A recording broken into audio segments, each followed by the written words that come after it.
Wow. Oh, I'm so blurry right now. Wow. Welcome back, ladies and gentlemen, once again to another edition of the Comicsgate Commandos, number 70. It's going to be a fantastic night tonight. We've got a very special guest star. We've never had him on before. Wow, he's such a great guest. Never had him on before, but tonight is going to be a really wonderful night. And like that. I'm sorry I was a bit late, ladies and gentlemen. I was, in the car in traffic for an hour and a half, which I don't have, what's it called? Driver's rage. What is that phrase? I'm so mad that I can't even think of it. Road rage. That's it. I have horrible road rage. If you guys think I say horrible things on this channel, good God, you should not listen to me when I'm in the car. I'm afraid that, if I ever get married, my wife will be in the car with me, and then we'll get caught in traffic, and then she'll divorce me after that. So anyway, sorry I was late. We're here now. Let me bring on my co-hosts for this evening. We have Colonel Carbon Hart. What's up, Carbon? Hail. Yes, sir, we're back. How are you, Patrick? I'm here. Let's have a good time. I'm in a better mood. And you turned off your camera for some reason. I fixed it. I turned it back on so it could. Oh, there you go. You're sharp. Sharp now. Yeah. It's good to be back. And we got a lot going on. Lots. Yeah, dude. And Superman came out, didn't it? Well, for the critics. I see. Officially Friday for the public. I have tickets for Saturday. I'm going to be seeing it Saturday. Nice. You got a lady going with you or just by yourself? Well, actually, you can tell us it's by yourself. There's no shame. No, because the ladies, they don't appreciate this stuff. You know how it is. Don't. My brother, we grew up, we love Superman, so me and my brother are going. Good. That'll be a good time. I was supposed to go with my brother to 28 years later, but it didn't end up working out on Sunday, so I still have yet to see that. Have you seen that one? I'm not really interested in it, to be honest. I'm kind of done with the zombie franchise thing. Unless something comes out that's very different, I feel like it's all been done already, Yeah. I mean, it got really good reviews. I watched the first one because I had not seen the first one in preparation for going to see it with my brother, ostensibly, and it was kind of boring. I have to be honest. Good acting, but it was just okay. I don't know. It's hard to go back. Well, let me bring on the rest of the co-hosts. Yeah. Am I on a delay? Are you on a delay? Folks in the chat, let us know. Ignore me. Just 28. Move on. Okay. All right. We've got Frederick Gamont, ladies and gentlemen, who is a sergeant. That's correct. Salutations, General Q. Salutations, Colonel Carbon. Today is a trifecta, gentlemen. First, because we hit an all-time high in Bitcoin, $111,000. Second, because I'm inking right now the very last page of Rattel number 1. Wow. This is page 24. After this one, it's all into post-production. Congratulations, man. How does that make you feel? Very strange. It's a chilling feeling. It's like I won't know what to do tomorrow. I'm going to wake up and I won't know what, because I'll be entering kind of uncharted territory. I'm going to have to do post-production tasks, which are not as linear as, finish page 22, you go on to page 23, then it's page 24. Now it's going to be, okay, I have to do some things at the front, some credits page. I have to message this, get the campaign going, start working on the trailer and things like that. So I'm kind of apprehending the muddle, kind of disorganized aspect of it, but it's exciting to be at the end of the first issue, and I'm super thrilled that it's going to see the light of day. It's coming out this year, ladies and gentlemen, mostly gentlemen. And third but not least, yesterday, X released a version of Grok without any restrictions, and it said some things, ladies and gentlemen, that would get us banned faster than space laser drawings. Oh, geez. And yeah, it was actually started calling itself Mecha Hitler. It was the updated version of Grok. It was called Grok Based. Is it actually called grok based? No. Okay. It was grok based though. That's hilarious. I'm curious to see what it says about the Epstein list. Sorry, I was just quickly checking to see if we were kicked off. No, we're good to go. We can talk about the Epstein list. Apparently, it doesn't exist, so we're good. Right. I mean, yeah, it's There's no who's such gonna thing. stop us? There's no such thing. So yeah, that is. We got to talk about that. If Chris is copacetic to it, I don't want to bring him into a subject he doesn't want to talk about. So we'll see what he says about that. But we'll get into that a little bit later. Let me bring on my third co-host for this evening and the general himself. Now, unfortunately, it's been a rough week for everybody, and General Scab had been kidnapped by the North Korean commies. You guys know about them. And unfortunately, they stripped him of everything other than his hat and his mask. Thank God. I mean, at least they followed those rules of war. But here we have General Scab, everybody. Hello, Johnny.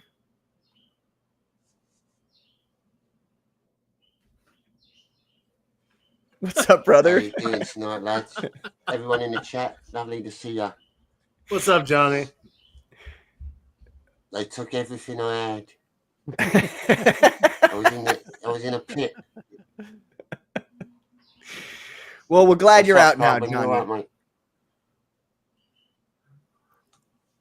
Listen, don't let them take over, Johnny. All right? We're here to back you up. That's right.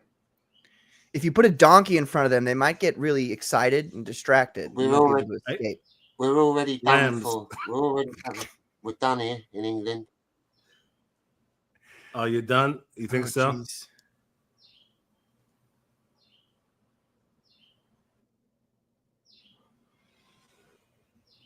Seems like it. Seems like it.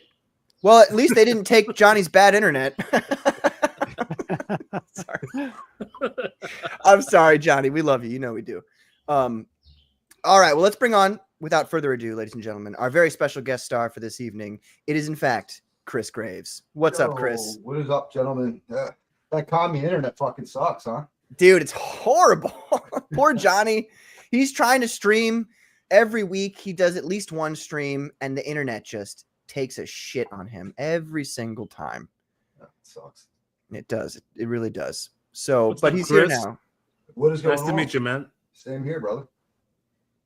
Very nice to meet you. So, we've never spoken before. Have you ever watched the Commandos before? It's okay if you haven't. I know. I'm going to be honest. No, this is new for me, man. Okay. So we talk sometimes, and we try to keep it to the guest, you know. Mhm. So, but sometimes we'll bring up subjects, and if you don't really want to talk about a subject we bring up, you can just say that, and we'll move on to a different subject. Oh yeah, but we're going to talk about that Epstein bullshit, right? Okay. Yes. Yeah, Yes. yeah, Okay. yeah. I was hoping you'd be Yeah, copacetic. Nandy and I, we right now because we're both so fucking busy, we haven't done it in a bit, but we do like trailer park conspiracies. Uh-huh. So like we touch on the Epstein, the Diddy files, and all that bullshit. So yeah. Very nice. Oh yeah. Yeah, we will be talking about that amongst a great deal of other things. So yeah, thank you for being here. How's that? Is that better? It is better. Much better. Oh, there you go. I mean, don't feel free to call me out. Like it's been a bit since I've done a stream. You can ask Mandy that. If I sound like shit, just say it. If you hear something in the background, just call me out. It's all good. Are you No, it's Carbon okay. Heart's brother by any chance? Are you like his twin brother? Yeah, look at that. Holy shit. Yeah, I don't know. My dad. We're in the same club. We're in the same high tea club. That's what it is. Yeah. We rock the cross. We know what's up. Yeah, Chris's dad said he was going to New York to pick up some cigarettes, and now Carbon Heart's here. Fucking, he got me with that grok based. I'm like, oh shit, that's a good name for that, right? Yeah. Well, you could see Elon being like, Yeah. okay, yeah, we'll call it that. Oh man. Well, let's get right into it here. This is a beautiful, just one of the best campaigns in Comicsgate right now. And honestly, naturally, of course, it does. Okay, there we go. I was about to say naturally, it unloads the page. Yeah, it's always the way. But here we have Writhe and Payne. I'm going to play the trailer real quick, and then I'm going to let you talk about it. Would you rather share the screen and scroll through it yourself, or do you want me to scroll through it? Yeah, if you could scroll through it, that'd be great for me. Okay. Man. Thank you. Yep. Let's play the trailer first, then, shall we?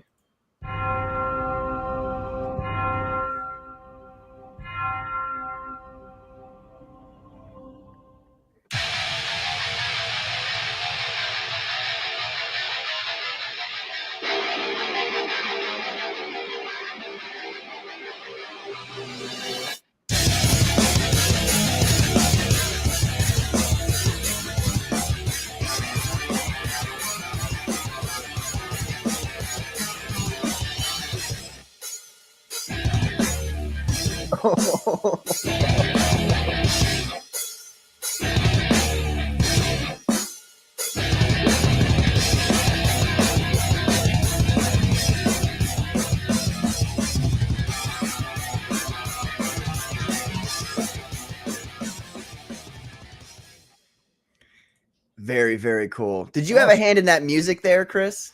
Nah, man, that's all Polton. He got this this new video generator thing, and he just went to town with it, man. Dude, that was awesome. There's that. Yeah. I'm a very musically oriented person, and that part where he goes like that pull up and down. I was just like, oh, that's dirty. I love it, dude. I love the good. metal. Yes. Yeah, I'm loving the visuals, man. My stylometer is detecting some Greg Capullo inspiration. Is that correct? You would be correct, sir. Huge Capullo, McFarlane, anything 90s image, man. Like fucking Pitt. Yeah. Just that style of in-your-face artwork is, I kind of gravitated to that. And that's where my influences come from. It looks fucking gorgeous, man. I appreciate you.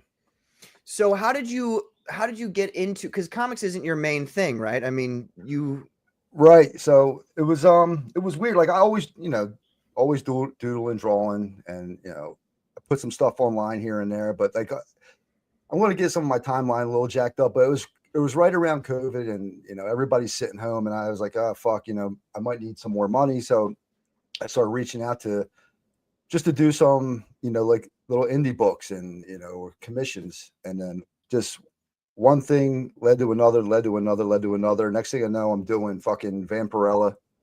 I'm doing something for Source Point Press.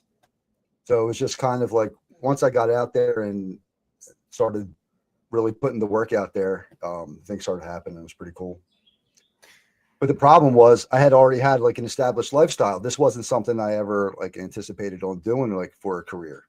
Mhm. And it just, so I still have to do the work thing until like, eventually when these numbers start getting up, if they do, I can finally make that like my main stuff. But right now I got to do both. Yeah. Do you mind telling us what you do in your regular?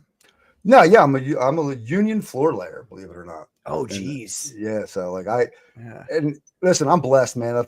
In this day and age, if you have the ability to be able to go out and work and then come home and then be able to do something that you love doing, man, like I think you're blessed in that regard. And there's a lot of people that can't either, they don't have the ability to be able to get up and go work, or they don't have the ability to fucking do what they love, man. I get to do both. That's awesome. Well, honestly, having a physical job like that right now is actually more secure than the computer-based job. Because as we all know, within the next 5 years, my own job included, AI software is going to eliminate us. Yeah. I'm seeing it already, Yeah, I saw some crazy shit the other day, and I mean, it makes sense once you hear it, right? But I just never really thought about it. But like doctors and like people that read MRIs, like those techs are going to be obsolete soon, because now it's basically AI that's reading the image. So you have the tech that does the scan, but now most doctors have a really small part in even reading the image. AI does it now, and they're more accurate. So it's kind of fucking crazy how this thing's just getting into everything. It's not just art. I got 2 backup jobs, and I've said this for years already. Even before AI was a thing, I've said this for over a decade. Yeah. My backup job is, if everything falls apart, I'll sell coconuts on the beach in the Caribbean. I thought you were going to say I'm going to sell Coke. That's where you had me. I'm like, uh-oh. I could do that too at the same time. But very lucrative. Anyway, that's the dream job right there. On the beach, sell some coconuts. That it is. That's not a euphemism for anything, is it, Carbon? Are you trying to? It is a euphemism. Yeah, okay. Coca-Cola. That's what I thought. Oh man. Well, okay. So, so then I guess so you talked about how you got into comic art in general. Yes. Honestly, that still doesn't explain how you're so fucking good. Like, how did you? Oh, jeez. Have you been practicing this whole time while you were doing your other job, or? Yeah. Well, yeah. Like I said, it was kind of like it was. So I actually tried tattooing before. Like, you know, I always had like the art bug, you know. So I tried tattooing because that's kind of like the easiest thing that you can make decent money at. Wasn't my thing. I get too kind of finicky when I'm putting something permanent on somebody. Mm-hmm. And then I've always loved comics, but I was always doing the realism stuff when it came to tattooing, and I kind of was like in that mode. And then once I started doing the comic stuff, and believe it or not, man, I wish I had some sketchbooks I could show you. They're fucking awful, man. They're just bad. But like I knew I had, like, every now and then, you know, lightning would strike. You would do like that one piece that, you know, that's kind of cool, right? So I would just kept working the craft, and eventually it got to a point where I thought I could get something, you know, I could do something with it, and that's kind of where it started getting just, you know, it's weird. Like, I don't know if you're an artist, but maybe the other artists here can say, like, you'll hit these like plateaus. And then next thing you know, there's this level up thing that happens where like you do something where like you never thought you could do that before. And then I was about to ask you, what was the turning point? Because, you know, we all get like, you know, kind of hitting the pavement. Yeah. And you draw stuff and you're like, this isn't good enough. But then I know exactly what you're talking about, where you have that one thing that's like, okay, this is next level. What do you think caused the turning point for you? Just constantly grinding, man. Like I have I have a good confidence when it comes to, like, I feel I'm somebody that if I apply to myself to anything, I can get something really cool out of it. Right. So I knew if I keep grinding, and even like on the shit pieces, I'd be trashing. I'm like, all right, I can work on this. And then when I did a piece, and Chance Wolf, he's an inker. He used to ink Greg Capullo and stuff. He had reached out and he was like, yo, man, this piece looks really cool. Do you mind if I ink it? Now, I knew Chance from Curse of Spawn, and like I was a fanboy of all that shit. So I'm like, fuck yeah, man. Like, of course you can. Mm-hmm. So I kind of like, you don't need anybody's like to tell you you're good, but like if you get a guy like of that caliber who reaches out to you and says, hey man, this is kind of badass, let me ink that, you know, it kind of reaffirms something that you're on your right path here. So yeah. I guess talking with Chance and like a couple of other established pros or former pros that say, hey man, you know, work on this, that, or the other thing, but you got something here. And I think that's kind of where it started going. Very nice. I just realized I did not say hello to the chat. I'm so sorry. Let me do that real quick. I apologize. I'm out of sorts today. Hansel Hauser, what's up, Hansel? How you doing, man? Thanks for being here. We've got Adam Weber. What's up, Adam? With the U.S. and the Army hats. Very nice. Rosario Scribe Comics. Hail Commandos. Hail Rosario. Thank you for being here. Wrangler says a whole lot of hola. What's up, Wrangler? Hola, he also says 825 subscribers. How about we crank it 1,000 times? No. Sorry. I thought he said, how about we crank this up to 1,000? Like and subscribe, people. There. We got. What do you think he was in traffic an hour and a half doing? Kill the time, man. Right, man. You gotta do something. Abu Khan, hello. What's up, man? How you doing? We got Wolf and Bear. What's up, Wolf and Bear? Hail CG, he says, and hail the chat. Yes, sir. We got Chris right here with us. Hail, Chris. We've got Shifter. It says 473 plus 2 unshipped commissions. I don't know what is that? Oh, is this? Oh God, or is this what we're gonna do, guys? Is that what we're gonna do? Idea. No idea. I have an idea of what it means, but you're on the wrong stream, brother. Nobody fucking cares. Nobody fucking cares at all. Get the fuck out of here. And if you're not trying to start shit, Shifter, I apologize. But if you are trying to start shit, if you are trying, fuck off. Yeah. Right. We got Based Art Department. Hail Commandos and hail Chris. What's up, Based Art Department? No, brother. Ament, right? Ben Ament, Jeff Ament. That's his name, I'm pretty sure. Yeah, Ben. Ben or Jeff. Sorry, man. I should know. Ben Ament. Jeff Ament is the bassist from Pearl Jam. Oh God, no, not Jeff. Please. Speaking of, look at this, guys. I've got my Nice. my Screaming Live Godzilla Soundgarden live shirt that I got. Let's go. It's so sick. I had this Oh, yeah. shirt when I was a lot younger, and then you wear it so often it gets torn to shreds, and I finally. One of those favorite shirts that Yes. you wear until it's just like rags on your body. Yes. You have no idea how many girls I sucked face with in the kitchen when I was wearing this shirt. Oh, I bet. So, Hey, Speaking Chris, of t-shirts, They saw Patrick, that shirt and you had to get him a towel, I'm sure. that's right. we had to call the weather forecasters, let them know the Doppler radar is going off the chain here. Oh, shit. Patrick, I saw you wearing a Commandos t-shirt in the video you posted. Yes. It looks good. They do look good. And unfortunately, I wanted to send those to you guys over the past week here, but events in my life have been not good. So I've been like trying to handle shit at home. You know what I'm saying? So I apologize for not sending those out, but those will be sent out as soon as possible. No worries. What we do is we pretend like everything's fine. You still got a job though, right? Well, so we got Johnny Scab here. He says, looks like my internet's fucked again. If I disappear, thanks for tuning in. Please like and sub to PQ Vox. Thank you, Johnny. I appreciate that, man. You can come back anytime. I hope your internet. We got to figure something out for you, Johnny. I don't know what we got to do, but we want you here. We really do need to save Great Britain. Yeah. It's getting ugly over there, especially Ireland. Conor McGregor, he wants to become president. Mm-hmm. And I think that would be a solution, but unfortunately, it's too late. And I think we're gonna have to go over there and beat these people to death. Oh my God! Jesus. That escalated Mine quickly. Oh yeah, Metaphorically, I'm sure. Right. Oh man. Can you imagine though? Like, I just think about the British military. Like when they're sent out to places, they're just handed like switchblades and bricks, Yeah. and they're like, "Here, good luck, mate." Chris Fisk, he says, "Britain, you mean that communist caliphate?" Chris is so fucking based. You guys have no idea, Chris.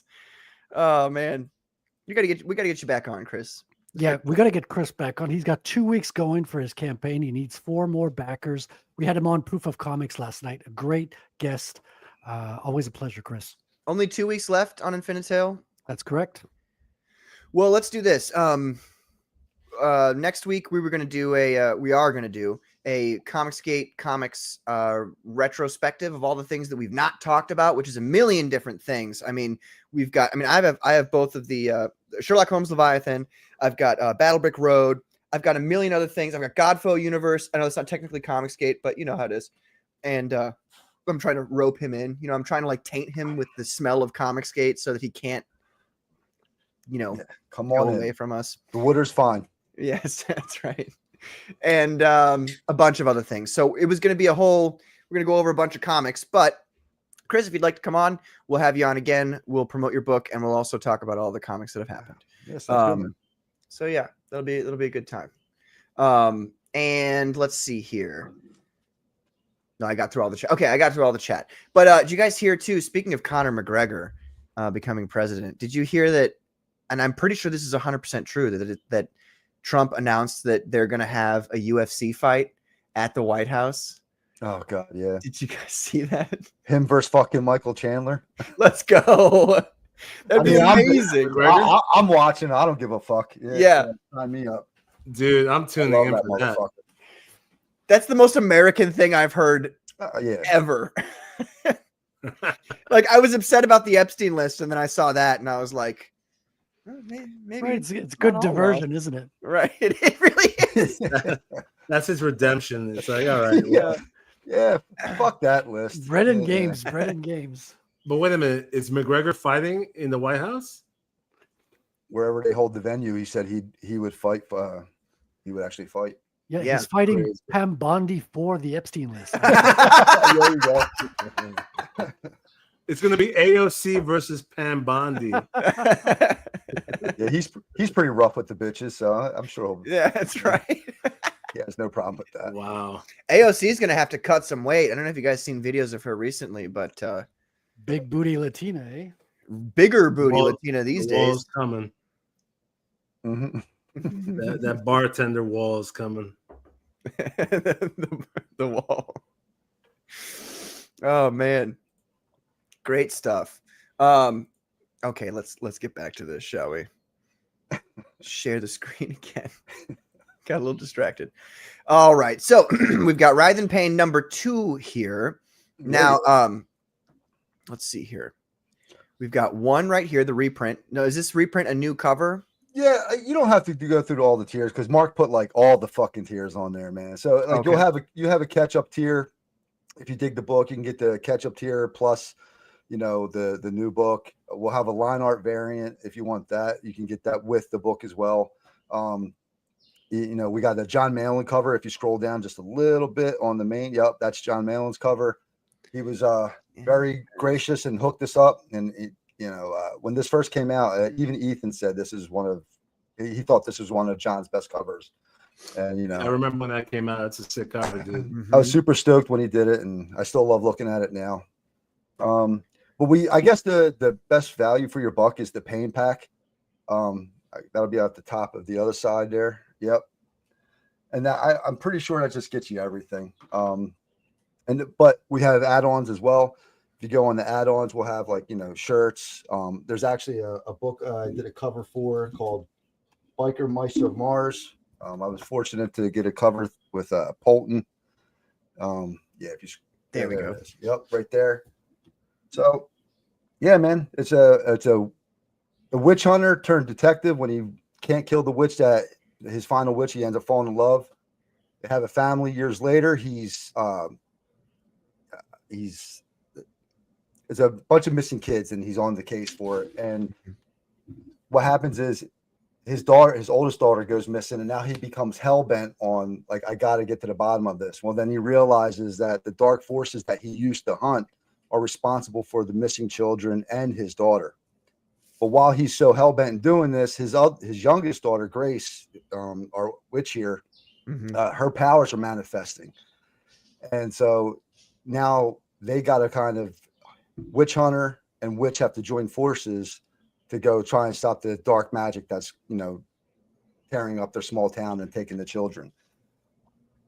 While they're doing that, he gets trapped in what we're called the suit of Sullen. It's a cursed suit of armor that wraps the person wearing it in a bunch of tortured souls. So it gives him crazy strength. It gives him some cool abilities, but also, you know, he's in constant pain. So that's hence the reason Payne. Very nice. Very cool. But so this the big guy here is the father of the lady here. Right. So this is the father. He's the witch hunter, but he's now wrapped in this cursed armor. And you're saying that he lets his daughter go out of the house looking like that? Well, see, John here, what his interpretation was, he's just is this tangled web of conspiracy and missing children and dark magic. So, yeah, when she put her suit on, this was like her mother's armor at one time. So this is kind of like her fitting into her stuff. But yeah, very nice. Definitely wouldn't let my daughter walk out of it. You're right. I love the artwork, dude. Go ahead, Carvin. And the design of the characters. This is great stuff, man. Oh, I appreciate it, man. Yeah, so just I wish I had like the pieces here, like how it's cool to see where you start and then kind of where it ends up being. But I'm all about silhouette. I like if I black this character out, I want you to kind of still know who it is. You know what I mean? And so we kind of streamline some stuff, but you give them the big gauntlets, the spiky mask, and with the tendrils hanging. You know, it makes for a cool. My only question is how does he see though with that mask on? Magic, sir. This is witches and witch hunters. Oh, he's got some magic going. Oh, yeah. So this is like a He's good then. So I don't know if anybody did book one, but you know, spoiler alert here. So she gets so mad at him with something that happens in the book, she actually slams the mask into him and she conjures the magic that kind of wraps him in it. So like she's kind of responsible for putting him in this tortured state. Now what you're looking at here is like kind of like the final form. Like you'll see another version of him in the first book, and it's just through like, you know, love and doing things for it. It's a story where you have to sacrifice in order to do things for the ones you love, and you'll see scenes like that throughout. So we try to mix a lot of cool action, a lot of cool visuals, but still have some like heartstring moments in that. Good family moments. Good family moments with witches and demons and stuff. Right. It's a story about family. I would just love to hear you guys pitching this to like Marvel or DC. Like, oh, they're really, you know, it's a good family. Yeah. You know, and he's got spikes coming out of his face. So Yeah. So is there a tier that's just book 1 and book 2? Yeah, I'm sure that might be book 1 right and there. 2, Book 1 and mail-in 2, cover. Yeah. Okay, there you go. Yeah, all right. So I'm gonna get that one then. You also have book 1 and 2 with Graves cover and the this cover right here. This one. Yep. Yeah. Mark employed I guess a cosplay chick. They made the mask and everything, and they were really fucking cool. Yeah. There was this, and there's another one. I said, I don't know. I said, this one has booty. So let's throw that in there.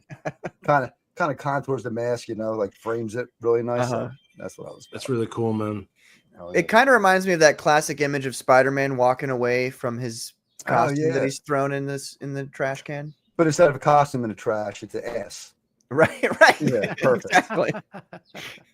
It can't get any better than that. Why did Marvel think of that? We upped it. We upped it a little bit. Amazing stuff. Yeah, thanks, man. I appreciate it. Very cool. It's just like, it's crazy to like, because before Comicsgate, I had not heard of your art or you. I'm not trying to be mean or anything. No, but, you know, I get it. and you're spectacular. And it's just one of those things where it's like, wow, we have this kind of talent over here.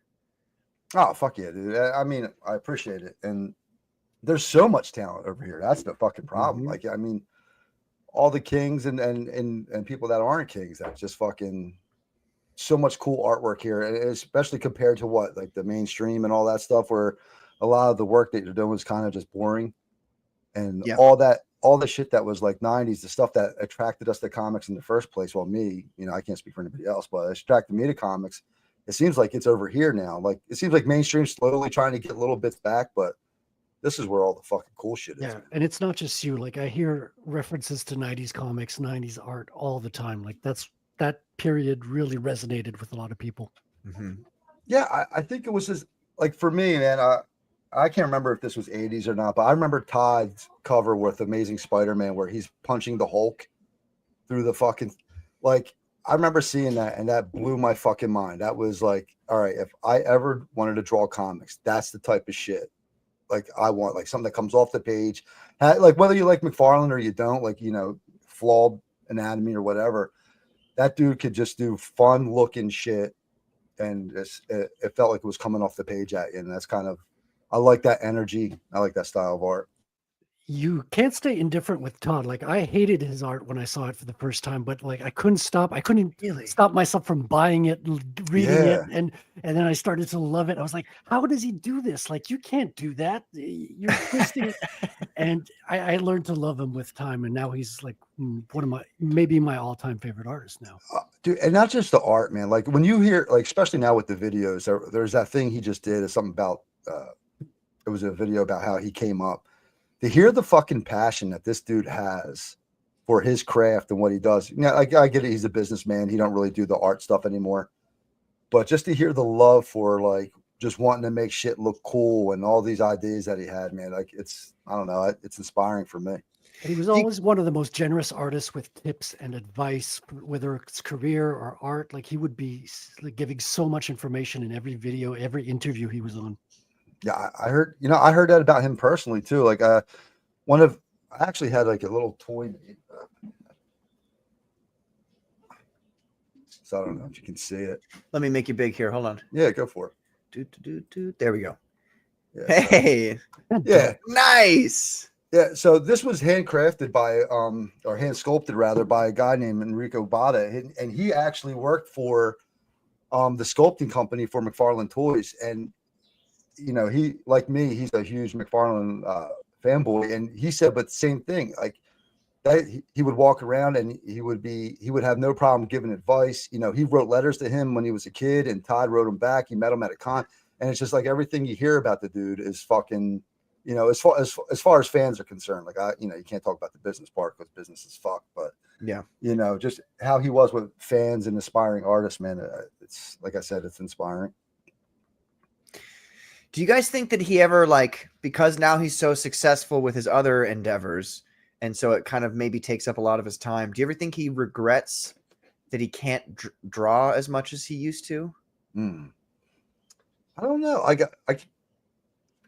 Maybe, like, I think I would miss it, the drawing part of it, but I think he's trying to stimulate that creativity, you know, that creative thing with that, scratch that itch by doing other shit, you know, with, you know, having other properties and the toys. And because I think the toys were something that he really wanted to do. Like, yeah, he got the comics and stuff, but I think the toys became his passion after a bit.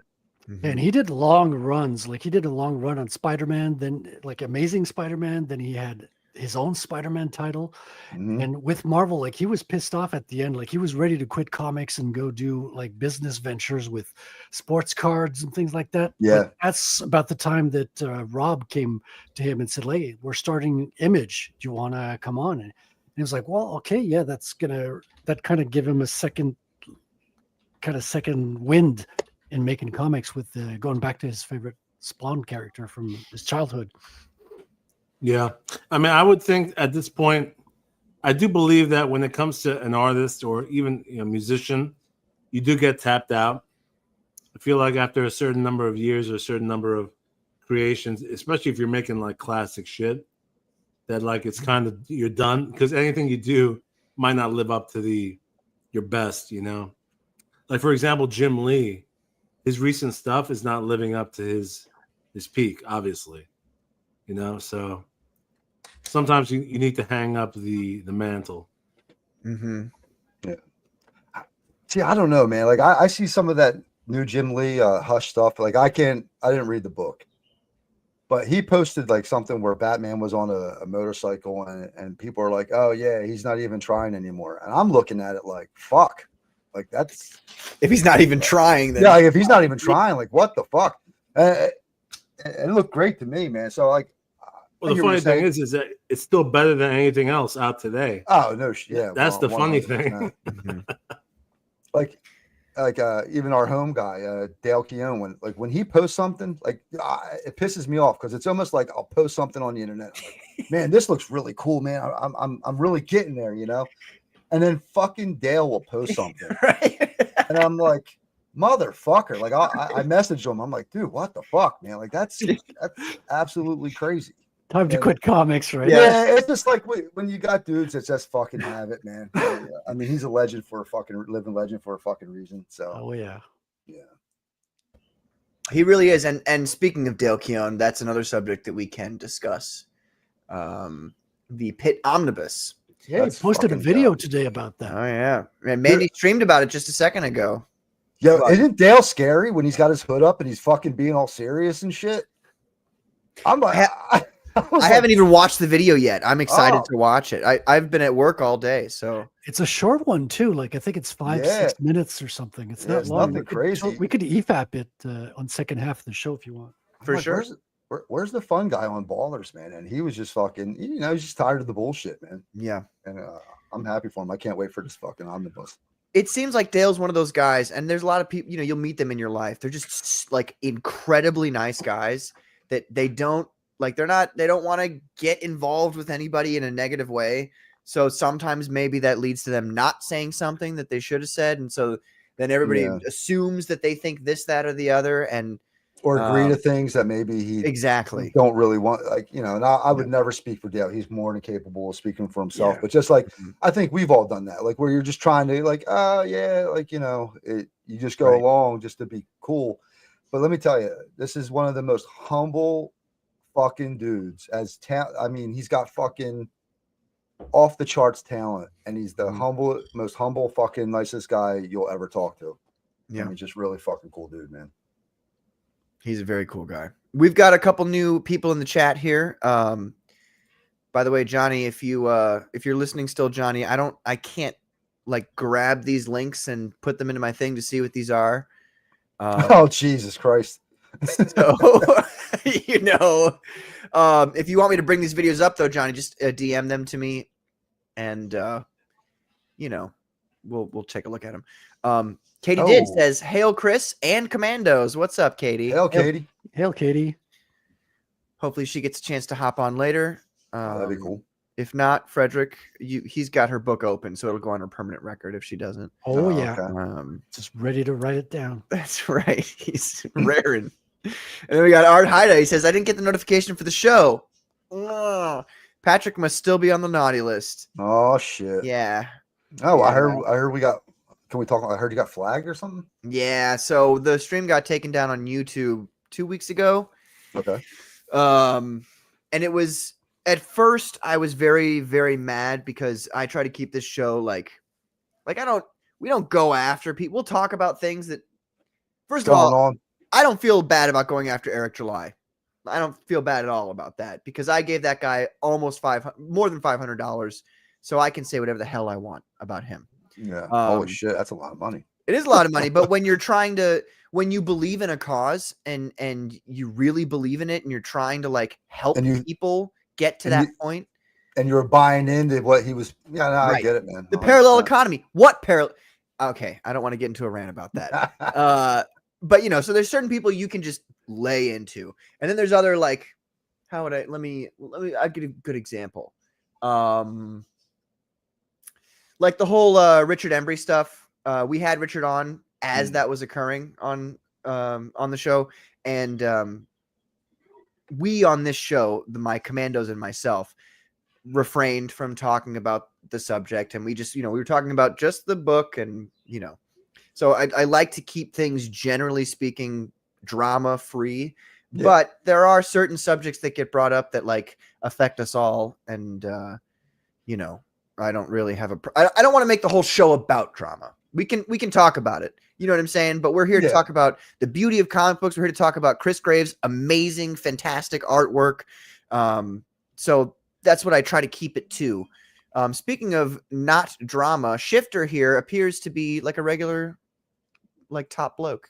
He's just, I don't know what that first message was, but he's. But from now on, since that happened, we're gonna call everybody out on all their bullshit. Oh shit! Because we went from non-drama stream to this. We want the smoke. No, I love it. Since people are gonna fuck with us anyway, we're gonna call them out every week on what happens. Yeah, I think, man, I got hammered. Like, if you check my Twitter, I'm kind of like you guys. Even on Twitter, I very rarely get involved in shit because honestly, I don't know enough about a lot of the stuff going on. And I don't want to look like an asshole speaking on something that I really don't know what's going on, right? Sure. So I seen this Golden Patriot thing going around, but I see the post that I had seen didn't have Dillard tagged. So I just, I was been on Dark Gifts show a couple times and, I've talked. So I just asked the general question. I was like, yeah, why isn't he being tagged? Holy fucking shit. You would have thought like I fucking went after Eric July and fucking Rip. I don't even think I follow fucking Rip-A-Verse or the fucking Rip-A-Send bullshit, right? But I mean, every fucking one of their cronies came over and had fucking something to say about it. And like, even people that I thought were friends of mine were coming after me. I'm like, I don't fucking do the drama. I asked the question, but that's just how fucking crazy those guys get over there, man. No, and I feel like I'm the same way as you, Chris. Like we just try to mind our own business. If you bring the drama to our doorstep, then it's like, well, yeah, fine. What are we supposed to do? But you're a full-grown man. You got your own real life job. You know what I mean? You're not a YouTuber. So all this shit is like, we'll talk about it when we need to talk about it. But, and it sucks. Like being like, I get to hang on ballers. I'm very fortunate there. And, friends with Shane, Mandy, and Dale. And I'm watching just all these fucking people that have nothing else better to do. Just constantly attack people that, from my personal experience, have been nothing but generous with their time and their experience. And, I've worked with Shane. Shane's given me gigs for fucking 9 Lives Comics, It's just, it's hard to sit back when you see that shit, you know, but they're way better at fucking handling that stuff on the internet than I am anyway. Yeah. Yeah. But Yeah, well, honestly, I mean, I was kidding around before about the whole we're gonna call everybody out. I was like, I was just bullshitting. I was just bullshitting. But at the same time, though, obviously, there's been this weird group of people, and people are calling them anti-CG or whatever. Yeah, But they're deliberately going out of their way to try to damage the reputations of not just the main CG, like most popular guys, like Ethan and some of them, but you know, like Matt Barr, for example. Like this guy, he's psychotic, man. Like he goes out of his way to damage the name of Comicsgate to the and point. I'm sorry, I didn't mean to cut you off. Go ahead, brother. Well, just to finish what I'm saying is that like sometimes that's when I feel like I need. Actually, that's in the past. That's when I've spoken up. When like these guys, they're going out of their way to say, "Hey, Comicsgate, they're frauds. They're scamming you. Yeah, You know, all this and that." And I'm like, okay, now it's time to speak up because I agree with Patrick. I'm not like about gossip. I don't give a shit about gossip or drama and all that. But there's a difference between that and that when someone's fucking trying to defame you and like, you know, drag your name through the mud. You do need to stand up and talk about it and defend yourself. So we got Shifter over here. What's going on here? What is that? I don't. Maybe this is his shtick that he shifts his emotional. I don't know who this guy is. his personality shifting. Yeah, Yeah, That's fine, Shifter. whatever, dude. I'm just. But Like, I'm not anyway- gonna mute you or whatever. I'm just not gonna read your chats anymore. Nah, that's cool. But anyway, you get my And here's- point. Yeah, and here's the thing, like I don't know, like they might have different experiences with people, and I know I'm going to be told I'm kissing ass and kissing the ring and all that stupid shit. I can only tell you what my experiences are with these people that they're talking shit about. Fucking, like I said earlier, Shane, Mandy, John Malin have been nothing but fucking generous and supportive in anything that I've done. And like you said earlier, you didn't really know who I was. It's not like I came in here with this huge following and this, that, or the other thing. They had no real reason, no real benefit to kind of push me and help me out the way they did. And same goes with Ethan. Ethan, same thing. Like I get he's a YouTuber and he's got to make his content, but he doesn't have to send me a link to sell artwork or, you know, commission me to do a cover for anything. Like there was no reason he had to do any of that. He'll stuff. still make just as much money as he did before. 100%. So like, it's just these dudes. I guess they get butthurt about something, and now all of a sudden it becomes their sole mission to fucking kind of just, you know, try and dunk on these guys, and just it makes them look fucking stupid. Like Matt Barr, for instance, in the very beginning, like, you know, I was told, like, you know, stay out of these chat groups and whatnot, which is good advice now that I realize it. But back in the, you know, when I first started, I thought you get in these groups, you make connections. I was naive. I just thought like we're all kind of doing the same thing, right? Mm-hmm. And then you just start to see the shit talking. And then, Constant. you know, and then Matt Barr, you know, he would tell me like, oh, dude, just so you know, I tell Ethan all great stuff about you.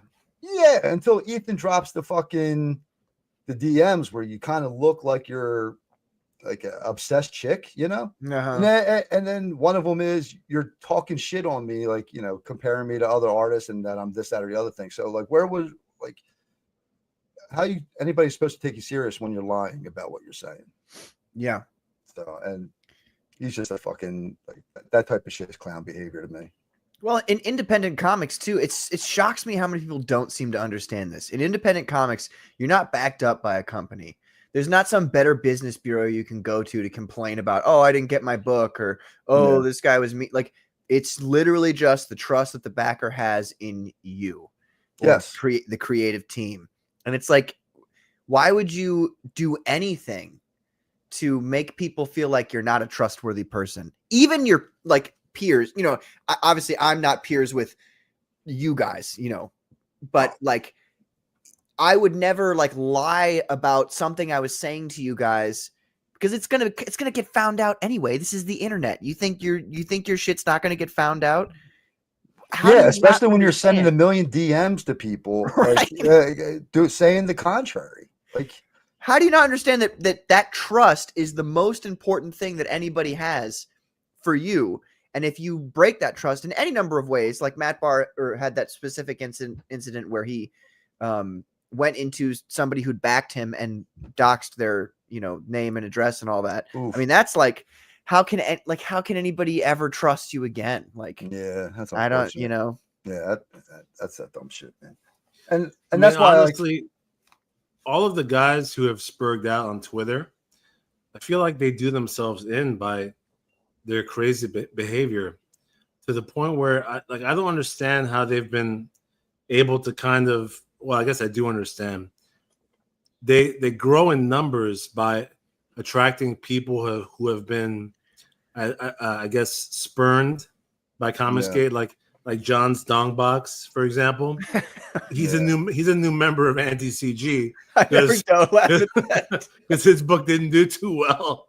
So now he hangs out with Matt Barr, and people like that. So I guess anytime somebody is not successful, they're gonna go along with the hate group. And that's what I don't get. Like, I don't understand how you cannot take certain responsibility for your own fucking project. The fact that you're on someone's channel doesn't guarantee you're going to make. And listen, I'm not saying anything that no one's already said, right? You're not guaranteed anything. Like, you got to go out and make your own shit. You got to go out and get your own following. Now, if Ethan's following thinks your stuff's cool enough and they give you, that's a bonus. Thank them for having you on, or John, or whoever has you on. But you're ultimately responsible for making your own quote unquote fans, supporters, people that want to back your product, earning the trust, like you're saying, and to kind of hold them accountable for your shit not doing well is it actually just blows my fucking mind. Like, I don't know how we even get to that point.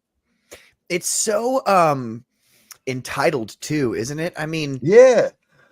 I think real quick, I just think one of the best thing is like, well, I came over to Comicsgate, so now I'm stuck. I can never go mainstream.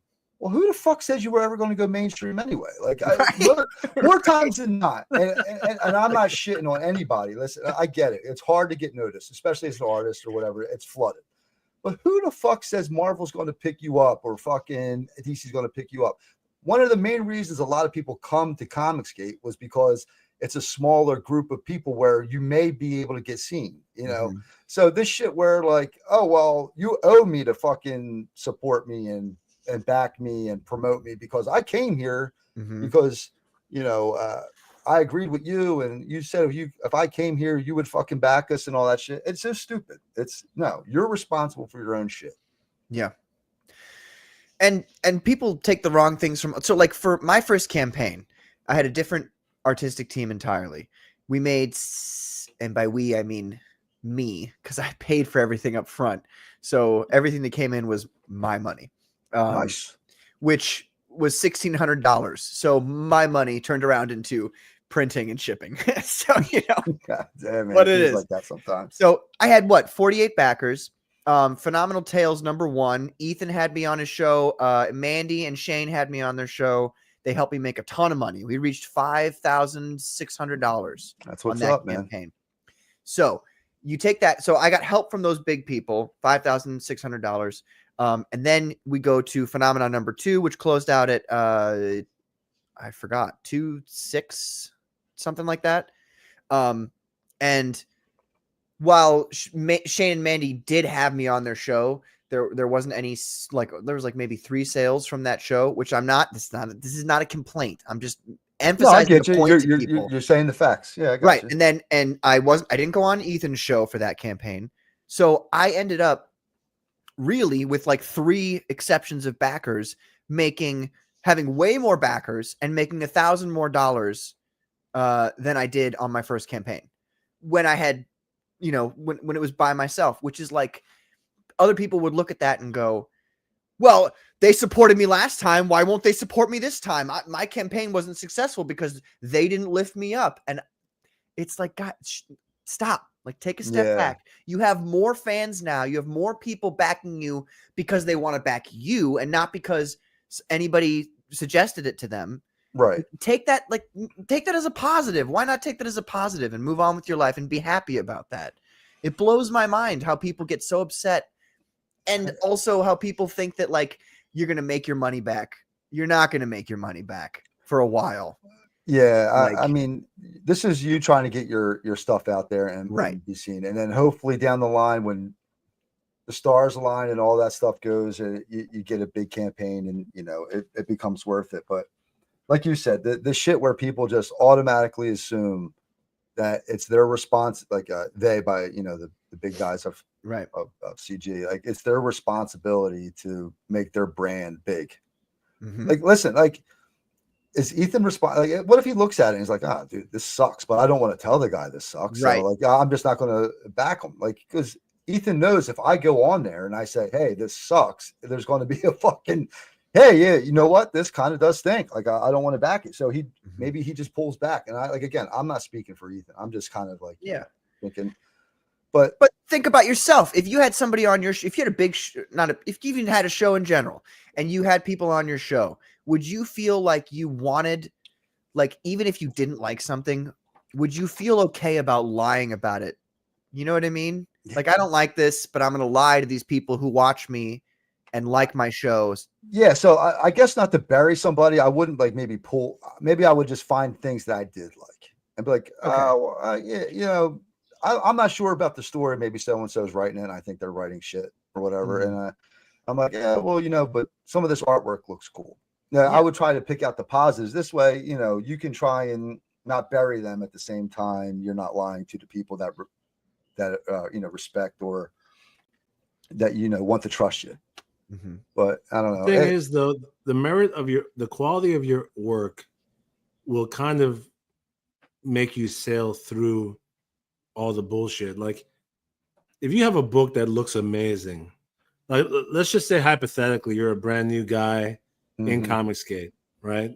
And your very first campaign, your stuff comes out, it gets launched. It's like, wow, look at this. This is fucking sick. Like, the characters are great, the story's great, and on and on.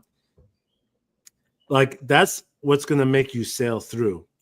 As long as you contact everybody in Comicsgate and they go, wow, this actually looks good, the backers are going to be, that's going to be the vote, right? Like, so it doesn't matter. I mean, obviously Ethan has a big channel, and if he brings you on, you're going to get more sales, more exposure. But what I'm trying to say is that, like, if your book looks like shit, you're not going to get anything. If your book looks amazing, though, it will at least get some traction, to the point, at the very least, where you can make a second book. So, like, people need to be honest with themselves about the quality of what they're producing. Like, Mike Smiller is the best example. He got so bitter because his stuff, it didn't cut it. Like, it was the worst of the Kings, right? And nobody really liked it that much. And it was a little bit laughable. I'm not saying he's a terrible artist, but it was to the point where, like, okay, nobody cares. Nobody wants to buy it. And that's why now he's just a bitter ex-girlfriend. Yeah. So his entire goal is, it's just to drag people down. That's his entire goal now. I want to drag CG down because I'm an embittered ex-girlfriend.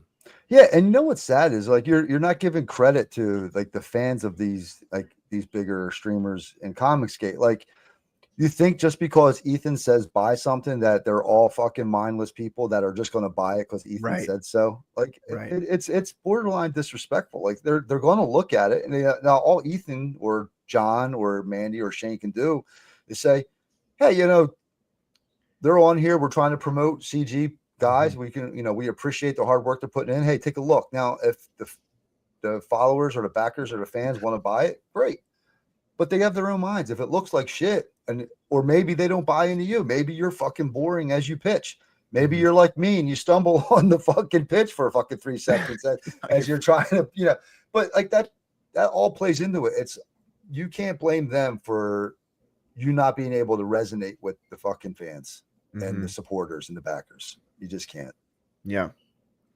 And the thing is, like, these people have to they don't, but they should understand at a certain point, even if, so, like, we know that people like Shane Davis, Ethan Van Sciver, those guys are, like, really, really good at art.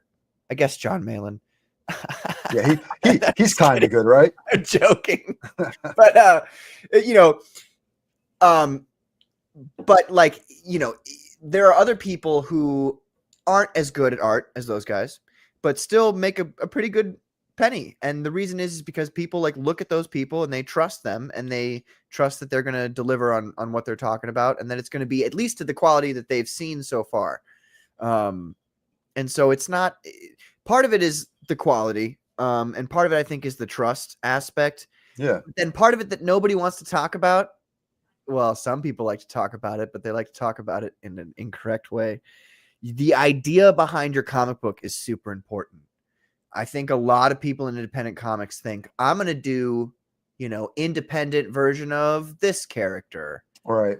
And then they're surprised when nobody likes independent version of that character. And it's like, you guys have to it's got to be a good idea. I'm one of those people where if I don't think that the story behind your book is unique, I'm not going to back it. Like, I can get a better version of this from Marvel and DC, and I hate them. Right. Yeah. Like, I'm a little different. Mine's more of a visual thing, like I'm the art guy. So, and I've backed plenty of things, and it sucks to say, but I hardly read shit, like I'll back all these books, and dude, if anybody hit me up with like, what's your favorite part? Man, I don't the one where the dude's punching the guy and his fucking head's exploding, and there's all this gore, and like that's my favorite fucking part. What's so and so's fucking pet's name? I don't fucking know. I like the part where like the boobs are hanging out, or like John Malin's stuff, the skull fucking a thing at the end of the book. You know what I mean? Like that's I'm looking at visual stuff. So, but to each their own. Like if it's more about like concept and story for you, that's great. I just think it's, like I said, it's each their own. People will back for whatever speaks to them. That's a fair point. That's a fair counterpoint. And I think that then people should, after hearing this conversation that we've had so far, think about this, folks who are trying to make your own comic book. Again, I think it's, I'm very interested in the writing. Chris is very interested in the art. I know a lot of artists feel the same way as Chris does. They look at the art, and that's the main thing. Yeah, I can vouch for that. And these are crowdfundings as well. Like a lot of people, myself included, will support somebody because you want to see them succeed, or you want to help them keep going. They might not be at the peak yet, but you're like, this guy could prove to be a good creator along the road. I want to kind of give him a nudge in the right direction, Mm-hmm. But and it then takes the day all after they start talking trash about all your friends, and you're like, fuck. Oh dude, and isn't that such a weird space to be into? Like when I first came in here, it was just like, everything was kind of cool. And then it's just like I'm loyal by default, I guess. So you have these people talking, like, especially when you're in these groups, I had to back out of like at least like fucking 7 of them, because you see people now, like this person's shit talking about that person, and then that person shit talking about this one. And I got to tell you, the ones that do the least are like the main one, like all our big guys. It's all these low, I don't want to use the term low level. I don't know if that's a good term. It's just like the up and comers seem to be the ones when they get offended, they talk the most shit. I don't think you should shy away from saying low level. I think that in independent comics, we shy away from a lot of the things that would have been said to people in professional comics. For sure. And I think that's a detriment to independent comics. When you're not treated like people were in Marvel and DC in the professional sphere, it is a detriment to you, because you don't understand, like, this is, first of all, it's a business. It's a business. Like, yes, you're making your baby, in art form or whatever, but like, this is still a business. You still have to like be nice enough to people that they want to support you and talk to you and promote you. You still have to be good enough to earn the backers' money, not just because, like, well, in a great example, Eric July, really great YouTuber, fantastic YouTuber. Wow, what a great YouTuber. And his comics are shit because he doesn't know how to write comic books. And to top that off, like, the worst part for him, I mean, it's his own problem that he's going to have to deal with, is that his pride level and his skill level are the differential between those two is so great and vast that he's incapable of learning lessons to become a good writer that would then make his comics like worthwhile for people to buy and engage in. That's if he wrote the book himself, which we're not even sure of, because we hired a ghostwriter. Look, Look, And until he admits that he hired a ghostwriter, I'm gonna blame him for all the shitty writing. Fucking He's got to right. admit it. Admit that you hired a I mean, ghostwriter. honestly, the writing of ISOM #1, the dialogue, you don't need to be a fucking a professional he writer wrote to pull that off. Like, it's basic ass dialogue between people. It's you worse know? than yeah. And from like the art point of view, like we were talking about earlier, like for to each their own, like, and you know, not every when you see the artwork in that, and like again, you check my feed, I don't shit on them or whatever, Right. but I dude, you had Ethan and fucking Shane do covers for book 2, I think it was, Uh-huh. and I couldn't even get myself to buy the fucking book for their covers because the interiors were just so fucking Yeah. yeah, you know what I mean? Like, Yeah. so this shit is fucking crazy where, you know, you're putting out, you're a great YouTuber, you're putting out a bullshit product, and you thought because you were going to throw some demon fucking talent on your cover, which might work for, you know, a lot of people would do that. It got people like me.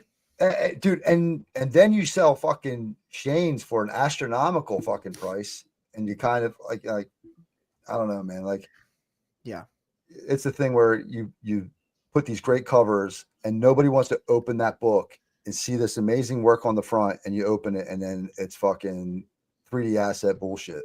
Yeah. You know, the funniest thing about that whole Shane Davis cover for the ISOM 2 was when Shane was on stream and he had all those and he just ripped the cover off and he's like, "This is worth $100." that fucking dude is funny, man. Spectacular, dude. Oh man.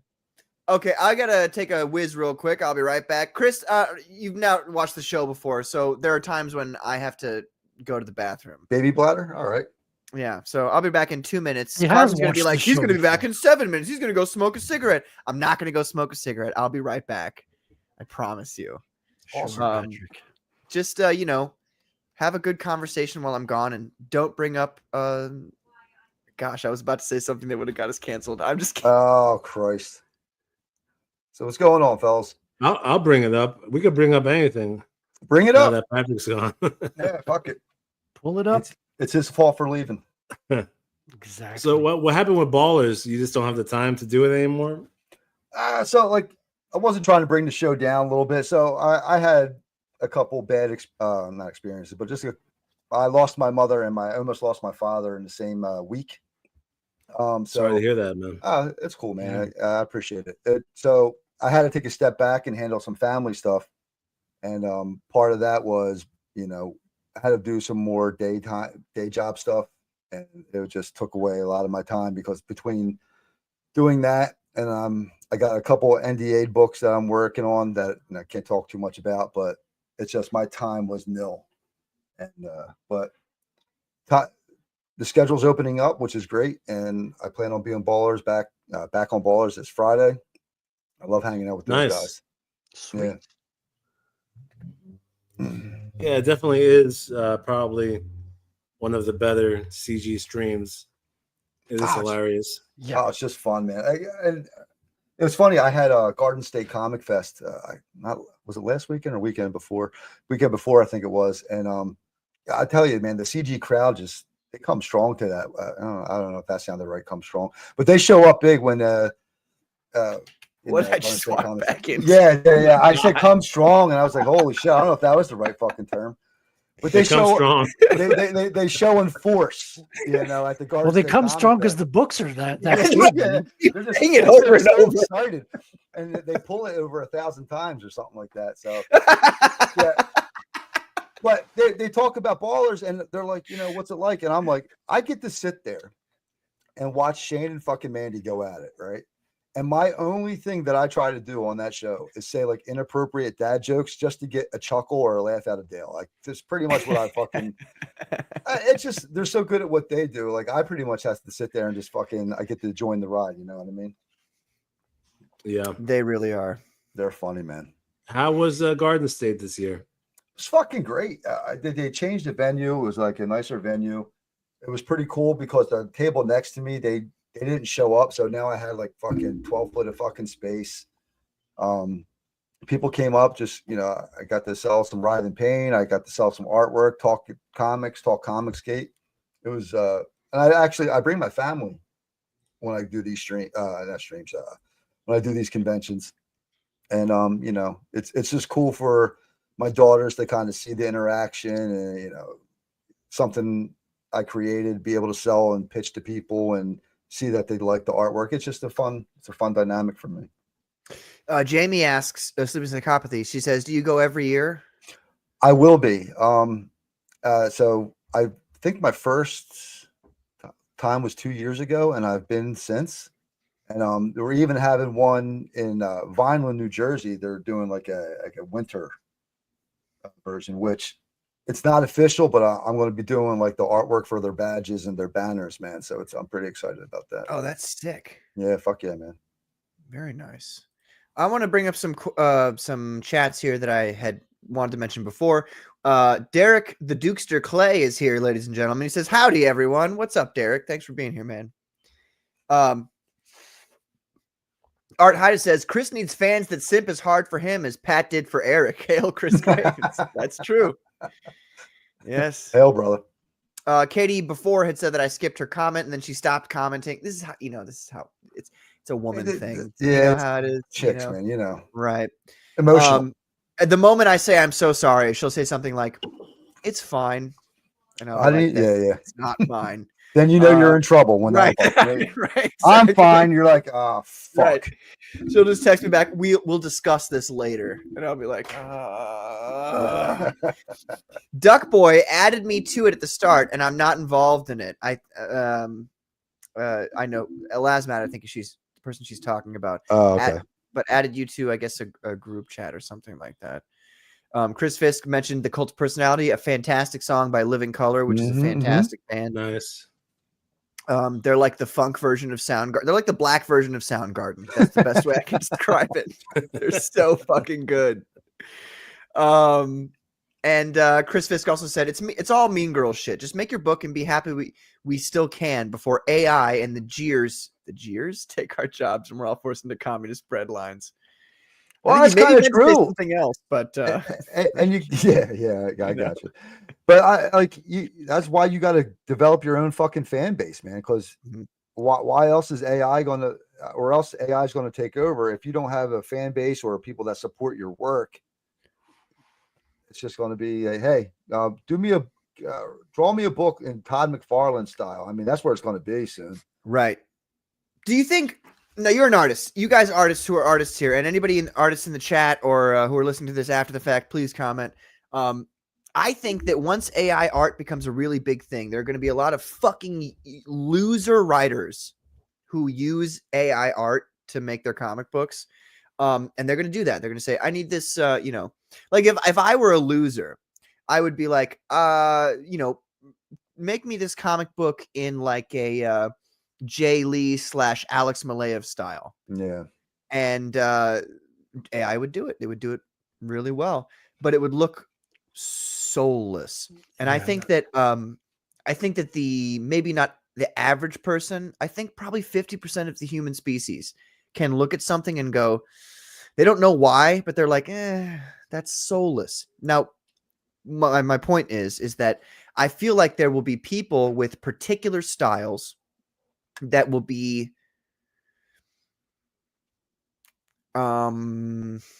almost impossible for AI to replicate. And maybe they'll even kind of define their style that way so that AI can't replicate it.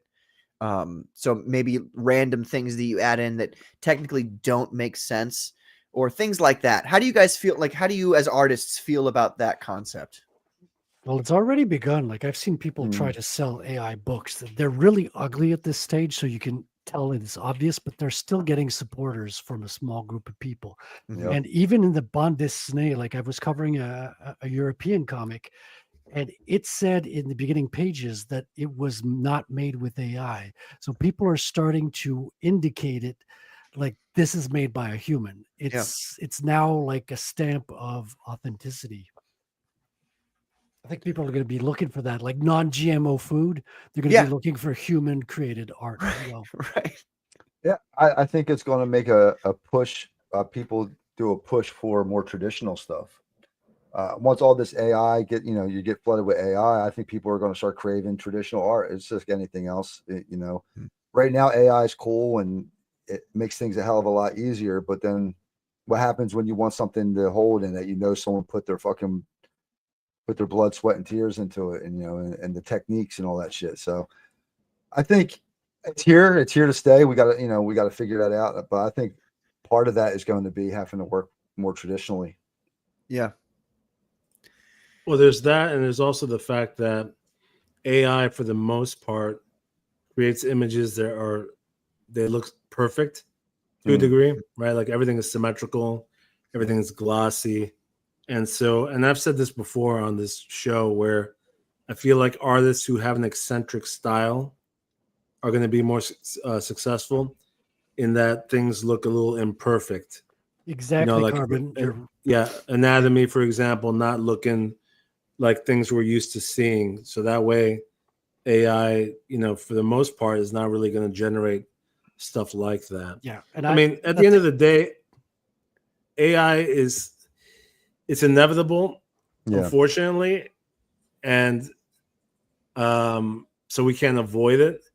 But I'm still not happy about the fact that it's going to be putting people out of work, and not only in art, in all fields of work, right? Yeah. When you guys say inevitable, I don't like that word because I don't think that anything is inevitable if we choose for it not to be. So what is it that makes it inevitable? Is it because most people are okay with it? Like, what is that? Well, no, I'm talking about technologically speaking. Like, we have computers, processors are getting faster and faster. Everything's just getting better and better, We saw the same pushback with when Photoshop came out. Like artists were like, "Oh, Photoshop is evil." There was like one or two artists in my art school that was like, "Yeah, it's fine." Are they wrong though? Everyone's using Photoshop now or the equivalent to color their comics. So it's become like really well used and it's a better tool for coloring in a lot of ways. So it depends, man. It depends on how you use it, I think. Do you think though that it looks the same? Like I don't think that Photoshop colored things look as good as the old stuff, like the 90s stuff.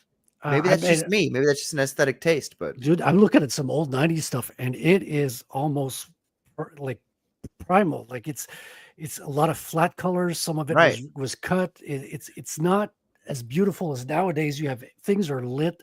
It looks like things are lit, dude. It's fucking it's lit, like bro. lit these days. It's like what I mean is like you have different light sources, you have special effects, you have like atmospheric perspective. Like there's all these layers of colors that you could not put that kind of effort and time into it. I think with that though, it's still an artist. It's a tool, right? And I know AI can be a tool as well, like just maybe to fine tune some shit or maybe do a reference or whatever. But when you're talking about the Procreates and the Photoshops, an artist still has to go up over there and put those colors in those spots. Because I've even with all these cool special effects, you kind of see guys that kind of don't know what they're doing. They overdo it. They're overdoing the effects. They're overdoing all the shit. And maybe the old school stuff, maybe it comes out a little darker or it doesn't have like the finish that the Photoshop stuff has. So at least with Photoshop, it's still an artist thing where they get to decide what goes where. With the AI, and I don't know if am I wrong, where it extrapolates everything from different pieces and then makes its own thing. Like that was one of the big concerns that it was in the beginning. So, and then there's no artistic talent whatsoever. Like you're typing a prompt. So I guess that's a difference between AI and Photoshop. But I think it's here, man. You already got artists doing. I think, dude, is it Chuck Dixon? Am I fucking going nuts? Where I think he's doing a book where it's all AI art. Fuck that. Oh, I saw the tweet. It boils down to the customer. The fact that there are new books coming out that's specifically nothing in this book is made by AI. That reminds me of Rage Against the Machine. Their albums, and in the booklet, it always says every sound on this recording was made just by guitar, Right, bass, right. drums, Yes. and vocals. Right? Yes. So, and that matters to people because like they don't want to be hearing like, synthesizers or some fucking bullshit. Well, you hear that shit on Rage Against the Machine. You hear those noises they make, and you're like, yeah, Tom how'd Morello. you do that? That's crazy. Like, that's cool. But this whole thing reminds me about music in general because like, who wants to go to a concert of a hologram on stage performing a song? Like, no way. I'm not doing that, man. Like, the whole point of this is that a person did it. There's a person singing on stage. Like, I don't want to see a robot on stage. So I think the customers are going to have to make the difference on this. But you're going to have people that will want to see that. I mean, Gorillaz is a virtual band made by Jimmy Hewlett, who was a comic book artist on Temp Girl, and build a band with a couple of other musicians. And they have hologram shows and all that. People are buying it. It's gay, though. Everyone who goes there, it's fucking gay. It may be, but that's not the point he's making. The best fucking response ever. Right. Yeah, that's fucking gay though. But that's the thing. You're gonna have gay stuff. You're gonna have that weird stuff. Oh, it's gonna shit. exist. It's gonna exist. I felt uncomfortable. I don't know if you guys remember this. Probably not, because it's so stupid. But American Idol season, I don't know, 7, 9 or something, when it was cool, and by cool I mean when I was a young kid and I watched it. But there was they had a hologram version of Elvis Presley singing with somebody. I don't remember the specifics of it, but I recall back then, because I was big. I've always been a big Elvis fan since I was literally 9 years old, listening to Elvis albums, waiting, like coloring in my Spider-Man comic book or my Spider-Man coloring book. You're probably thinking Sunday morning Elvis on the radio, man. Dude, I love Elvis. And I saw that and I was like, no, like there was something about it that seemed like almost like demonic to me. Like I was just like, ugh, no, he's dead. Like just let him be dead. Yeah.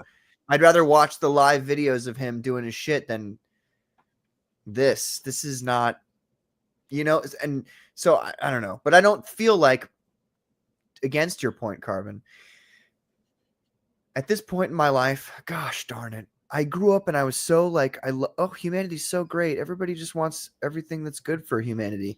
No, they don't. Like most people are they're more concerned about instantaneous gratification than they are about anything else. And it sucks, but that's at least 70% of the human species, where they're just like, holograms and AI sounds rad, Yeah.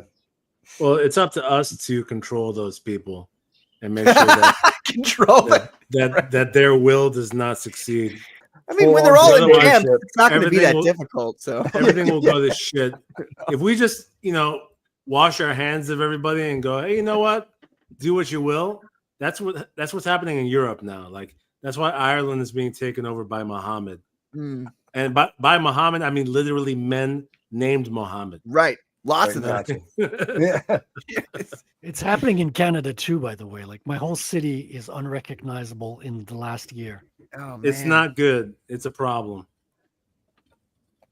I don't get how you guys are okay. Like, okay, Canadians and French and British people, do you not understand? You've been invaded. Like it's over now. Yeah. Like most people have not. Like a lot of people are just like, and to be honest, like not everyone's like done the work in their head.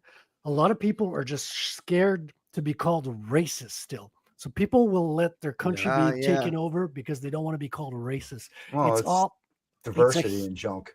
Yeah, it's a huge social lever that's been like they found an exploit in people's emotions and they're exploiting it to take down the countries. They're doing it in multiple countries the same way at the same time. Well, it's not even just emotions, right? Like they're making laws now because, if you say a certain thing now, it's hate speech. Like God forbid you say, hey, Muhammad over there just fucking stabbed someone and raped this person. Now it could be factually accurate, but you'll get a hate speech fucking claim. Correct. And there's a father who went to prison because he wouldn't use the pronoun for his son and call him a daughter. Yeah. Or the reverse, I forget which, but you get the idea. This is why ICE is a great thing, and Trump is still a great thing. Like Trump is not perfect. We all know about that, right, lately. But Mhm. ICE has been amazing lately because I could, when you watch the videos of them actually doing the raids and like videos of them in the street, these guys are ready, bro. Like they've been waiting for this, and they love it. They're going in there, they're cuffing people, they're grabbing them right away. Oh, you got no papers? You're out. Throw them in the van. Dude, That's it. You're out. when we become the 51st state, I'm down for the deportations and the reportations, and let's do it. Oh, did I lose my audio? No, I think he's muted. I'm muted. You're gonna be waiting a while. I don't know why I was muted. I like to talk. I don't know. That's strange. Patrick, the U.S. is no different, says Art Haida. Lots of Islamic areas in the U.S. They even try to enforce their own authority with their own police. The difference, Art,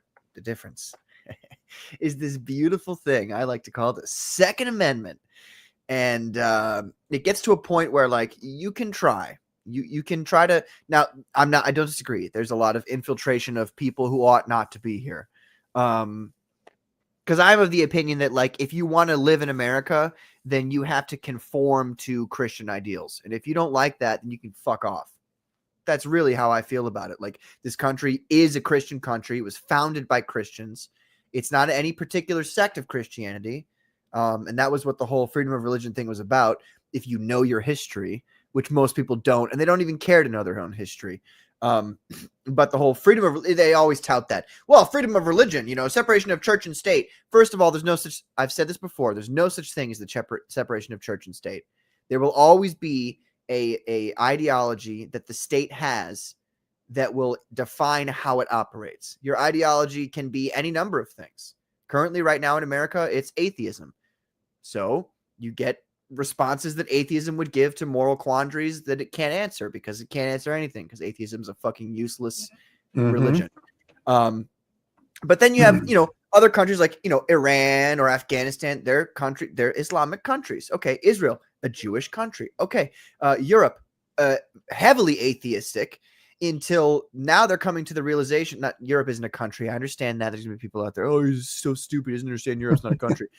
All of the countries in Europe were so atheistic that now they're getting to the point where they realize that atheism isn't as strong of a religion as Islam. Like Islam is a stronger religion. The power of belief is a thing that will get people to do things. And atheism doesn't get people to do things. It gets people to not do things. Atheism is just a way to get Christians off Christianity and start weakening their countries. You think so? You think it's not like an actual, like they actually feel like God's not real kind of thing? Or is it all like a, you know what I mean? Like a plan? Or I feel like atheism in the average person is, well, I think it's, they don't want to believe in a God, because if they did believe in a God, that would put responsibilities on them that they would have to like engage with. And so they'd rather not. They'd rather be their own God. That's the strategy. Welcome to the Comicsgate Commandos, Chris, by the way. We're now into I love religious aspect of the show. No, it's great. I think the atheism also, it makes you live in fear, right? Because now you think this is all there is. Right. There's nothing after this. So now you're going to get the jabs. You're going to fucking do what you're told. You're going to hide in the house. You're going to, science. You're going to wear the mask, the 6 feet and all that shit. So when you think this is it, and anytime they, this new tick that, makes you allergic to fucking beef and all that shit, like now you become very hyper aware of that because this is your, you feel in your heart of hearts that this is all you have. Where people like, Muhammad and, Christians, or they know there's in their mind, the belief is there's something more grand than this. Right. So they're more willing to fucking die for their cause than anybody else. Right. Than an atheist. Right. An atheist thinks there's nothing after this. This is my right. only life. This is all I have. I'm not going to sacrifice it to like tell a Muslim he's not allowed to do that in my country. Yeah, is freedom of speech really that important? Like, is it really worth it? Is Second Amendment really worth it? Fuck him. Right. This is one life. You gotta live it. Carbon, you were about to say something. I'm sorry. Yeah, well, the strategy of people who are atheists is that they target teenagers because teenagers are in that stage of life where they're trying to find something to latch onto, but also they're rebellious and they're angry and they have angst, right? So it's easier for them to not believe in God, right? Because like you said before, that brings responsibility. In a way, becoming a Christian is kind of like growing up and admitting that, okay, there's order to life. It's not a free for all. It's not like, anything goes with the liberalism. Everything's fine. It's easier to ascribe to that. Yeah. So they go for the youth, and then they go through sexuality, and they go through drugs. I mean, because nobody wants to talk about this, but a lot of the people who get corrupted through sexuality, they're also being introduced to drugs. Oh, let's smoke weed. Let's get high all the time. And, these people, the transing and everything of these people, they're all into weed also. It's not a coincidence because it nullifies your senses. It, basically your mind is not operating sharply anymore. So you're 100% right, Carbon. And we saw it with even through music, it's come out in the recent years with rap music. A lot of the investors behind rap music were the same investors that had the prisons. And when you were saying well, is it orchestrated? Is it really planned?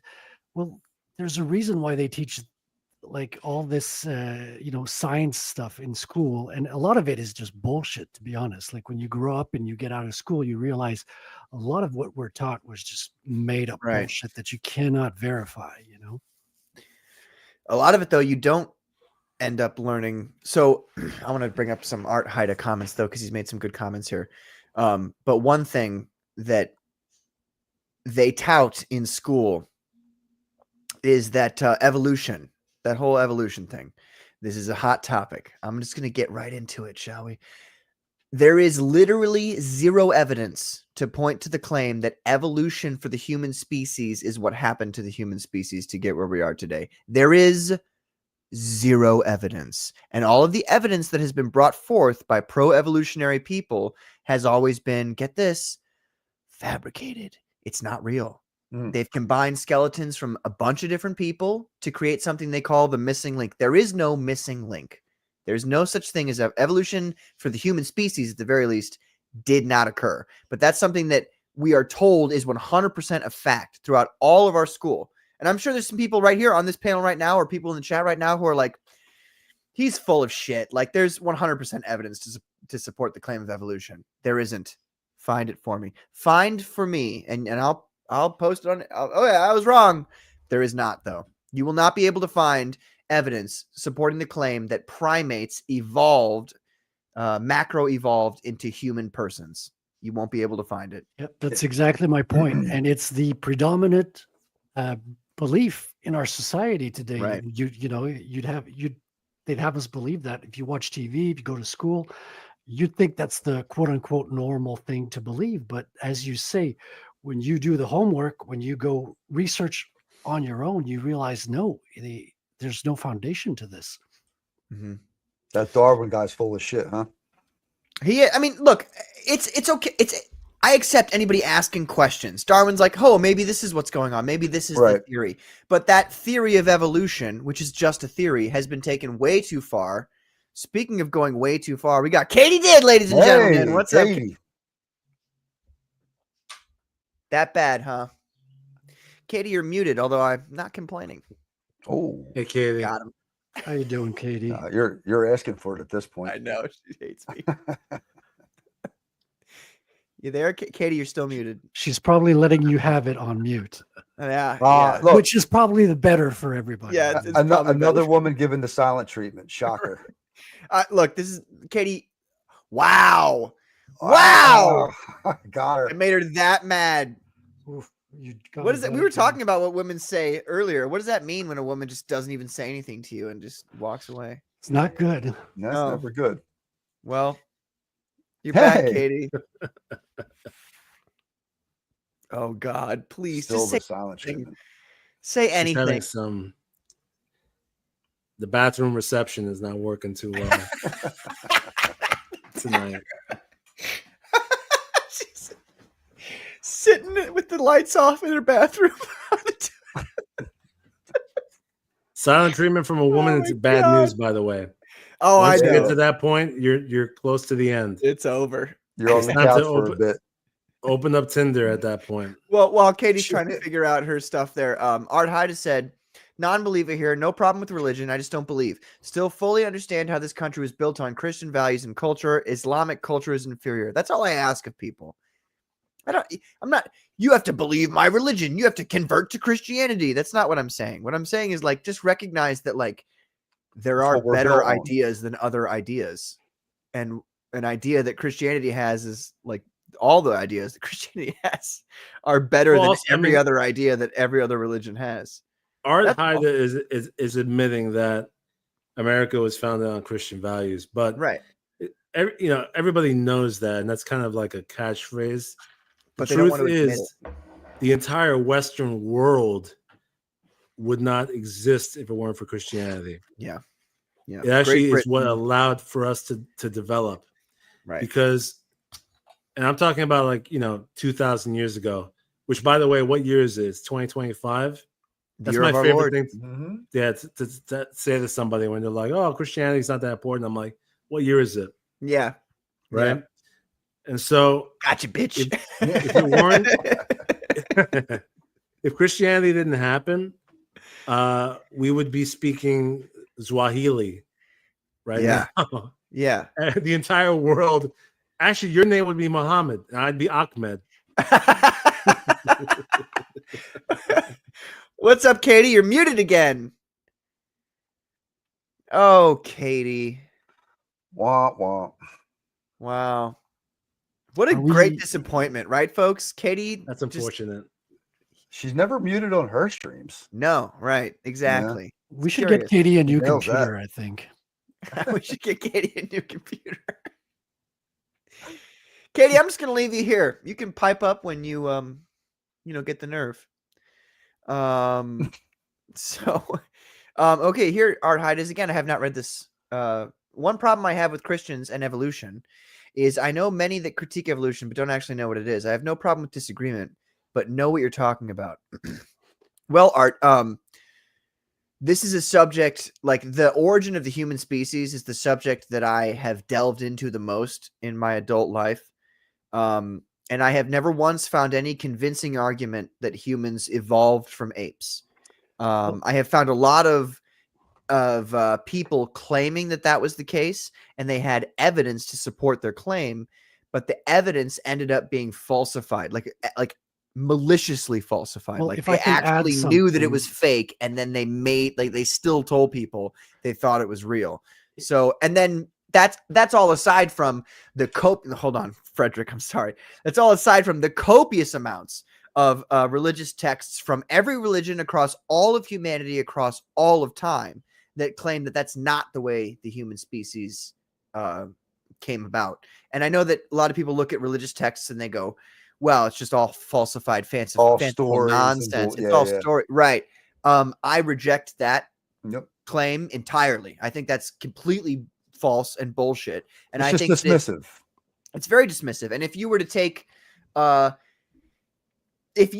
a science book, my third grade science book from when I was in grade school, and you were to like somehow transport it to 4,000, 5,000 years from now when the human species has obliterated itself again and the world starts over again, and you were to show people that, they would say the same thing. They would say, oh, this is all fanciful nonsense. They just kind of made this shit up. Well, I have it's like, one well- thing to add to that, Patrick, because I have talked to a lot of atheists who have explained the theory of evolution, and they have convinced me that they are descended from monkeys. I'm totally open to that fact, That's a good one. I gotta remember that for later. In Art, I'm not trying to put you down at all by any stretch of the imagination. All I'm saying is, like, from what I've seen and from my studies of ancient history, which you might be like, who the fuck is this guy? Patrick, like, he's just some fucking dude from St. Louis. Oh, his studies of ancient history. After COVID, I can tell you that I know much more about ancient history than a lot of the experts who claim to know a lot about it. Patrick's actually an archaeologist. No, I wish I was. Although I'm really glad you said that, because today there was this picture on one of the guy's computers at work, and it was like this archaeological dig picture. And I looked at it and I go, huh, looks like Muslim architecture with like the Christians, they must have like taken over and like painted stuff on it. And then it says like, it was a screensaver. So it said, learn more about this picture. And he clicked on it and it goes, it's an image from Turkey, from Muslim architecture that the Christians took over. And I was like, what can I say? Like, I just looked at it and I was like, that's what that is. I literally felt like, if you guys have ever seen Stargate SG-1, I felt like Daniel. I was just like, oh, well, I felt like it felt good. I can recognize ancient architecture. One problem I have with Christians, wait. Okay, we already talked about that. One really cool thing about like really ancient humans is our primary hunting method was to follow prey animals like Michael Myers. The prey animals would tire themselves out from running and GGEs. DNA evidence is getting close, but not yet 100%. Yeah, sure. You also have to bear in mind anybody. Mic working? I don't think her mic is working. I'm here. I'm just waiting for you to stop talking. Oh shit! There What you up, go. Katie? Hey, Chris. How are you? She's all nice to me, guys. She's nice to me. You guys fuck around too much. Good morning. Yeah, they do. They fuck around way too much. I'm here. No, I couldn't. Every time I kept coming in, I couldn't hear you guys. So I had to go through, like I'm on my phone. So instead of going through Twitter, I had to go through the browser. Now it's working. Yeah. So It's actually it's good good. that you couldn't hear us. Yeah. yeah, Maybe. because Patrick running his mouth like he Don't always does. say anything. She can always Oh, go but back you're and rewatch embarrassing me this in front of match. Chris. If anybody's been embarrassed in front of Chris, it's me, Katie. Don't worry about it. That's what I was saying. Yeah. You're coming Hey, through wait a nice- minute. Nice and clear tonight, Katie. Yeah, you do. For a change. It's nice. Good. What, I'm did you glad. open the door on your bathroom, or? No, I'm out here on the porch. I went through the browser instead of Twitter. Oh, You know where you click on the link on your phone Right, and right, it just right. yeah. So that's probably what's doing it. But cool. I'm glad I sound clear. much better. Yeah. I'm gonna have to meet you now.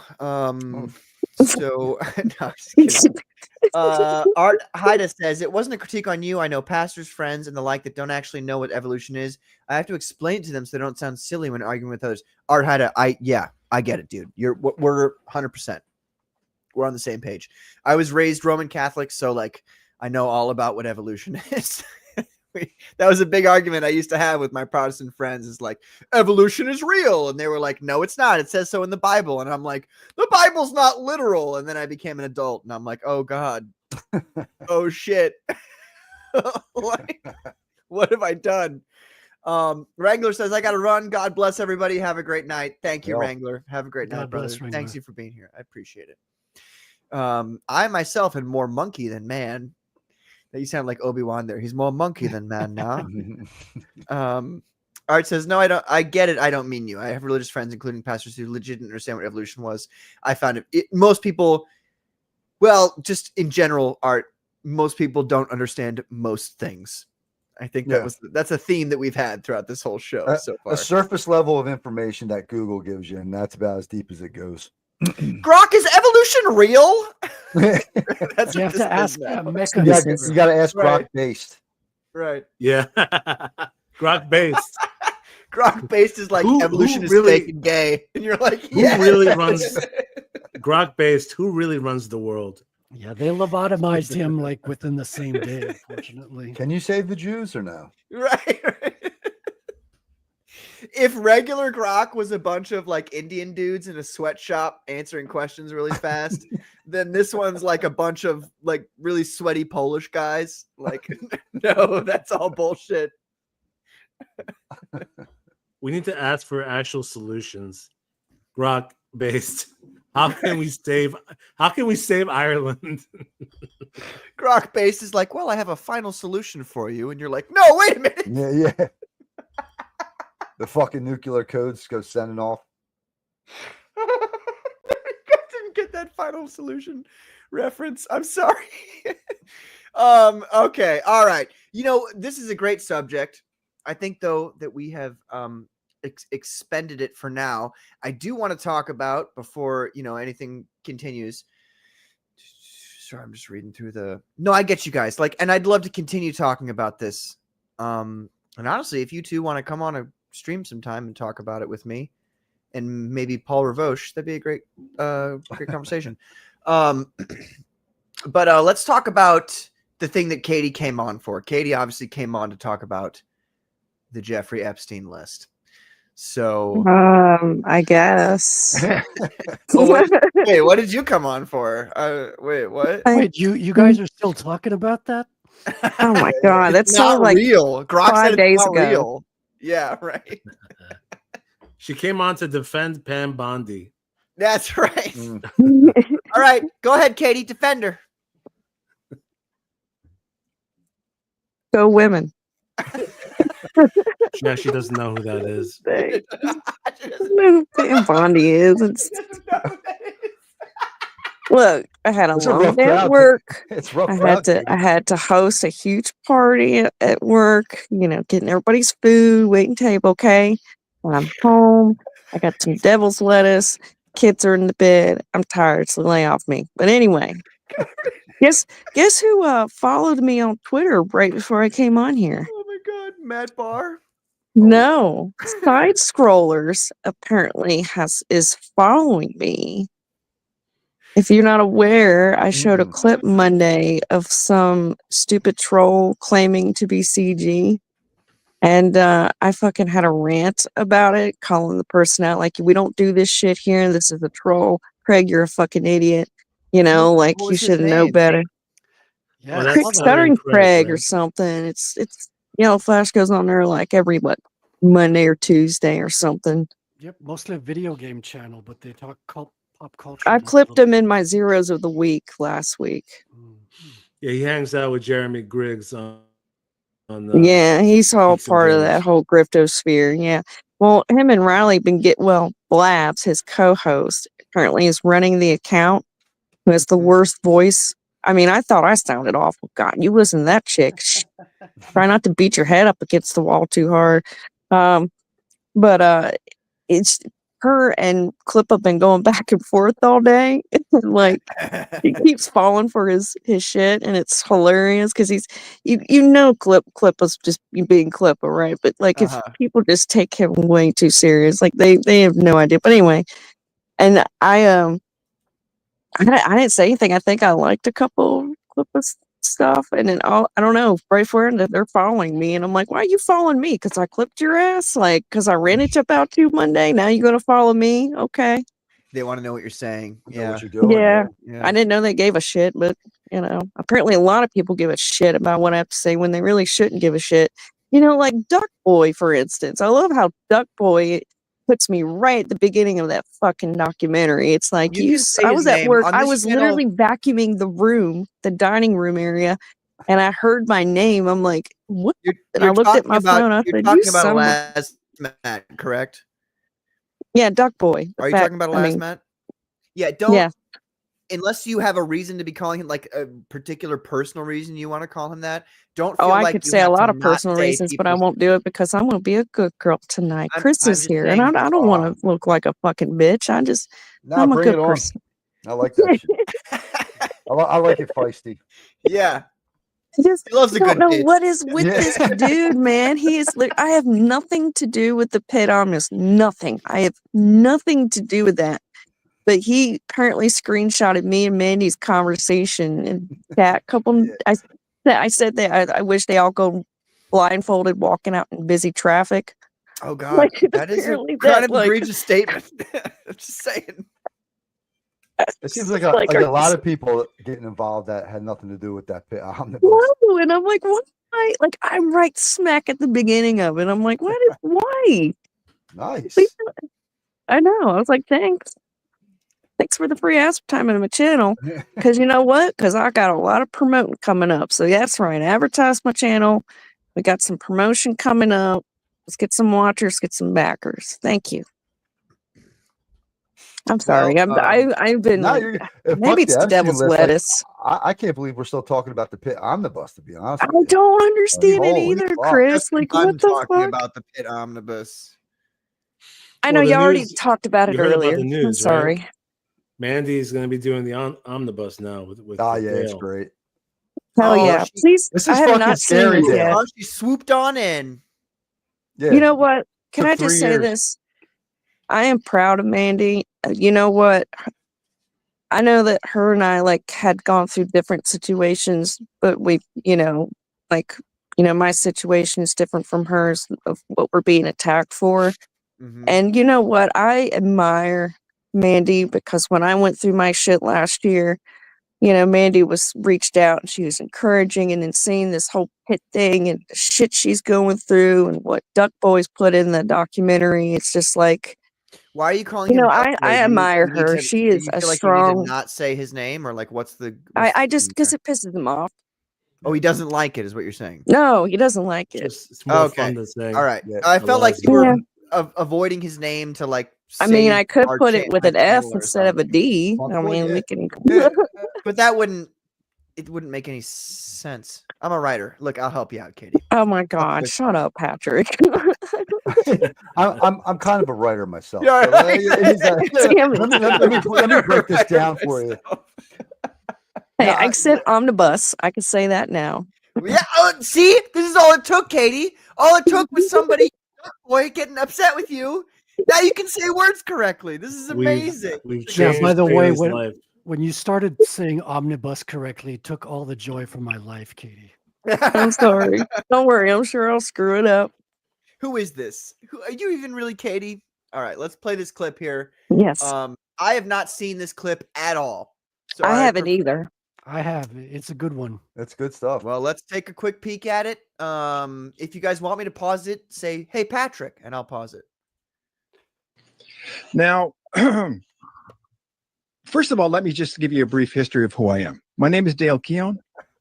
I've been drawing comic books since 1986. That's right, 1986. Can you pause it? real quick? Next year, I will have been in the industry drawing comic. Let me just tell you who the fuck I am. Yeah, what Dale just seriously. Let me just break this down to you, motherfuckers. Let me just tell you who the fuck I am. It's like 1986. He 86. repeated that. Oh, Yeah. God, he's so fucking. And he's he could good, have man. added that you're used to seeing like jovial Dale. This is like when your granddad is upset, Dale. Yeah. Yeah, this is Dark Dale, man. Like he's pissed off. He's tired of the bullshit. He's tired of all this fucking people control me shit. Like who? Let me reiterate. Do you know who the fuck I am right here? That's just great. Great. I want to hear that again. Yeah, fuck Yeah. Now, first of all, let me just give you a brief history of who I am. My name is Dale Keown. I've been drawing comic books since 1986. That's right, 1986. Next year, I will have been in the industry drawing comic books for 40 years. And I started in the trenches. I didn't know what the fuck I was doing, but I liked to draw. And it was fun because there's a bunch of guys together. We were ordering pizzas, watching movies, drawing comic books. It was wonderful. It was a wonderful environment. And because it was so wonderful, I got better and better at it. And eventually I got hired by Marvel and I did the Hulk. And then I got better and better. And then, of course, Image happened. And I created a character called Pid. Now, that character was considered in Hollywood as a marquee property, which is exactly what you think it is. So I was negotiating with DreamWorks and Icon and Warner Brothers and, of course, Hasbro, because they were going to do an action figure. Wow. And I've been part of those negotiations. And then, like, that was years ago. So I've been doing that. I'm not some babe in the woods who can be controlled. I can't be. I'm sorry. Did you want me to pause it? I'm not some I'm not some babe in the woods. Like I'm not fucking new to this. Like all this bullshit you're talking is just that, you know. I love how he's not explaining. Like, it's a marquee property, so you know what that means. Yeah. If you don't know what it means, go fuck yourself. Go Like fuck off. you don't even know what the fuck you're talking about. Yeah. Yeah. And it control. just, Sorry. sorry, Go real ahead. quick. I will say that, talking with Mandy, it's like these guys, they do this concern troll, like, oh, poor Dale, poor this, he's precious, blah, blah, blah. And it's like, you know what? If you respect Dale so much, why don't you talk to him about it? Why don't you, you know, you guys are upset about this pit thing. Why don't you talk to Dale about it? Like, Dale's a grown man. He is his own man. He could speak for himself. Like, that's, you thinking that he can is probably so disrespectful, like very disrespectful to someone who just literally just right now said, my name's Dale fucking Keown and I'm the motherfucker. Okay. I am the motherfucker that, you know, had all these done all the success. And like, I didn't know he had those kind of negotiations with DreamWorks and it has like, yeah, this is, he's dealt with bigger deals than this little shit in the swamp. You Yeah. know what I'm saying? He's Like, been rubbing he's had to elbows with deal with people that real these assholes. guys Like, will never even smell the farts Right. of. You know what I yeah, mean? they'll never be in the room, the same Right. room that Dale got to be in that room with them. Right. You know what I'm saying? Like, it's like, if you have so much respect for this man, at least treat him like his own man, you know? Like, this whole babying shit. You- And because he's not even going to like entertain it is probably why they don't exactly. reach out to him. He's like, who the fuck are you, and why even ask me? Like, who are you to ask me about what I do with my fucking property? Yeah. What I do Yes, with my IP? Like, fuck you.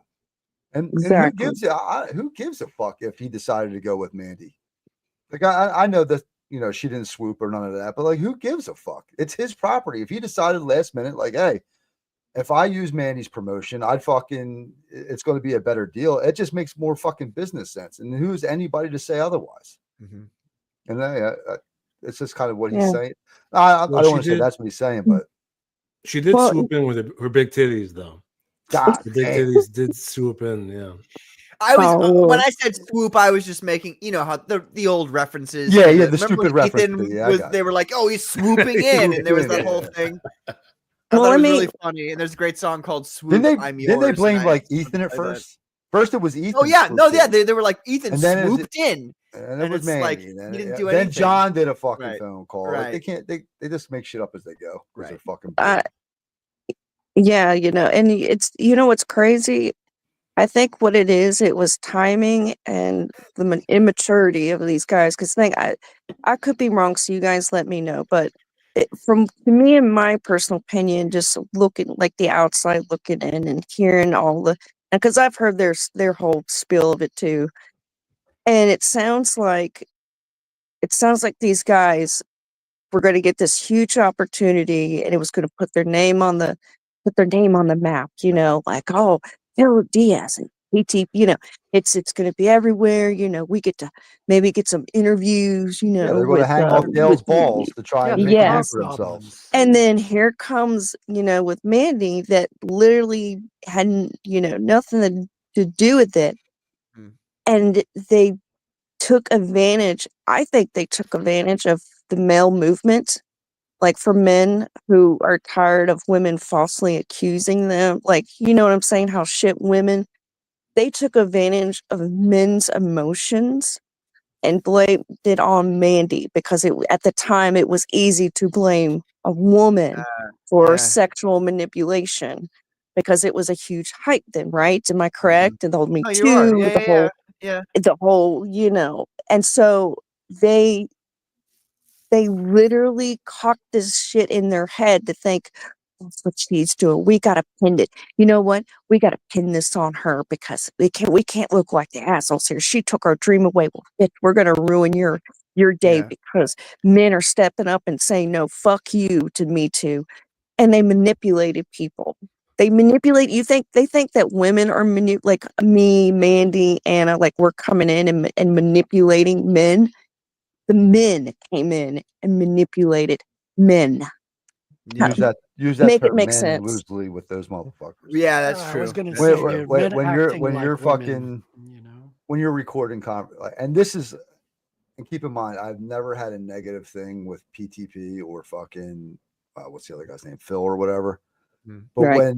when you fucking video record a fucking conversation, and I won't blast people because I know people that associate with them and shit that say that was such a fucking, that like, even that's a shitty thing to fucking do.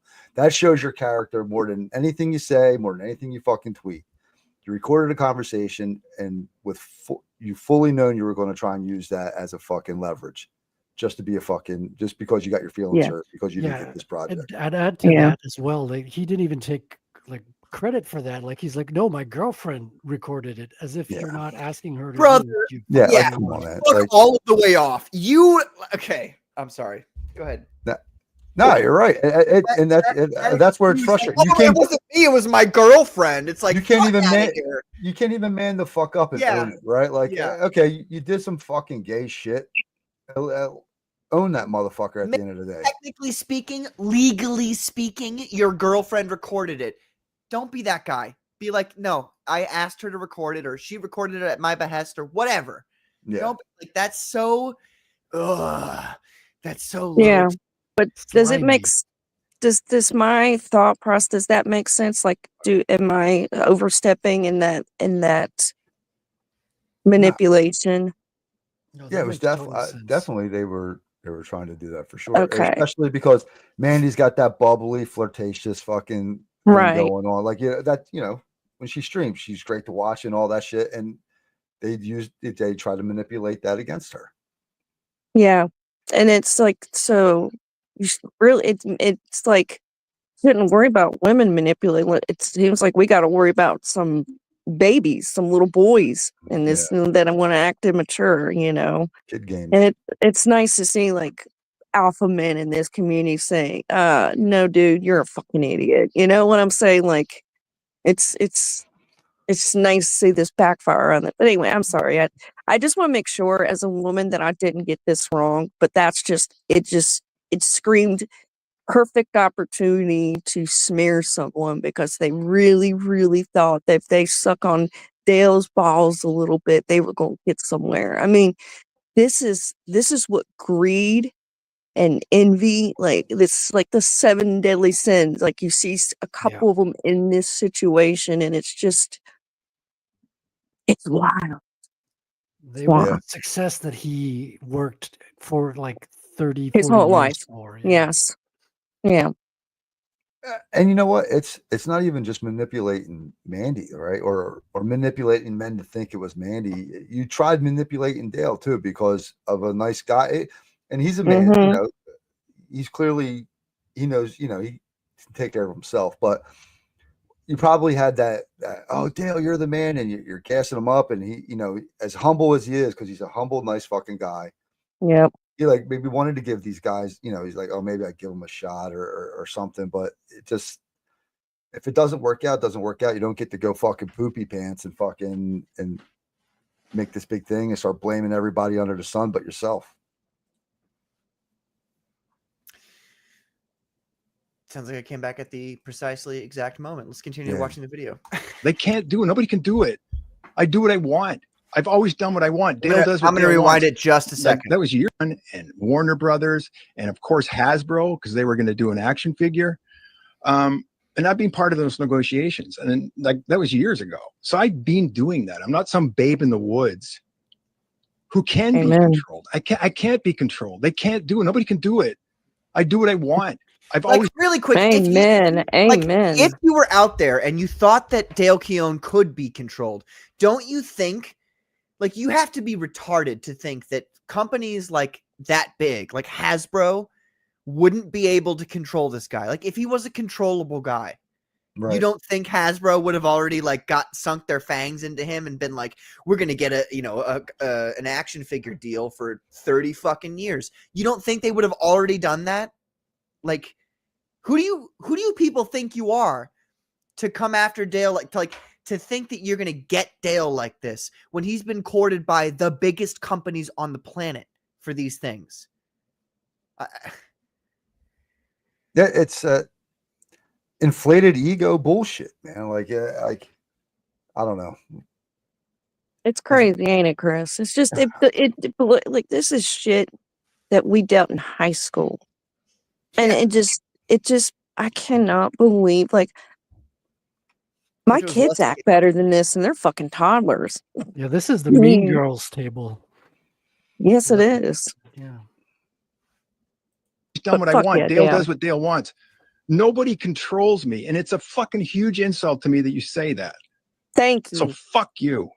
Oh, Thank you. Thank you, Controlled. Dale. Fuck Thank that. you. Thank you. Flip that, Katie. Controlled. So that. fuck you. wait, wait. In regards to the Oh no, sorry. controlled, fuck that.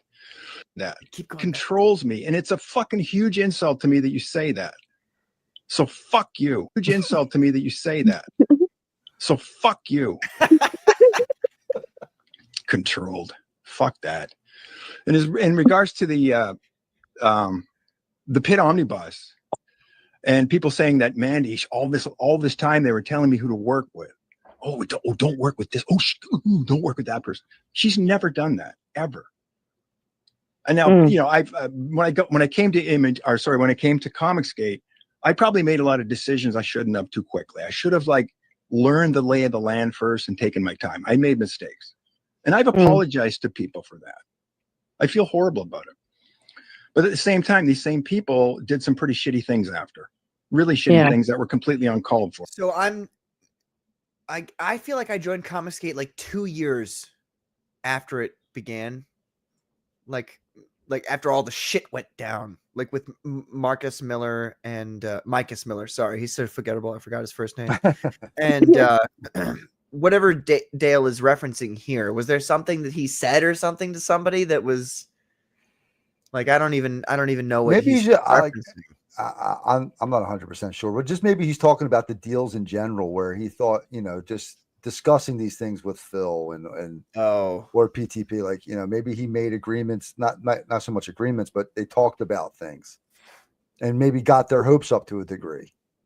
Yeah. And then he's like, yeah, in retrospect, fuck that. Yeah, Which is his right to do. yeah. So, but he feel like, because Dale's such a good fucking guy, he feels bad about that. Like, he can understand that. All right, yeah, I can understand you were happy about it, but I don't want to do it. Yeah. Maybe I should have learned who the fuck you were first before I decided to do anything with you. Right. And that's, you know what? That's a real man. This That's might a be real man right there. confusing Fucking A is. A real man can say, you know what? Yeah, I fucked up. You know, yeah, I probably was a little, you know, I should have done this. That's what a real man is when you can admit that you're wrong. Because here's the thing, like, people are so afraid to say, yeah, I fucked up. Like, I say it all the time. Like, if I get something wrong, I'm like, yeah, I'm a fucking blonde idiot. And that's my bad. Like, you know, be a fucking man. That's a man right there. Hey, little fucking boys who want to whine and cry all day, this is what a man looks like. How about you try being that for once? Fucking, okay, I'm sorry. I'll be right back. No, you're okay. Before you go, I just want to let people know, like, I apologize for other people that I have Katie on my channel. Like, I want to apologize for that. Oh my God. I feel like I'm a man now for saying that. So we're gonna play the video here. Fuck you, Patrick. And as far as Mandy and the omnibus, that has never been a thing. We've never talked about it ever.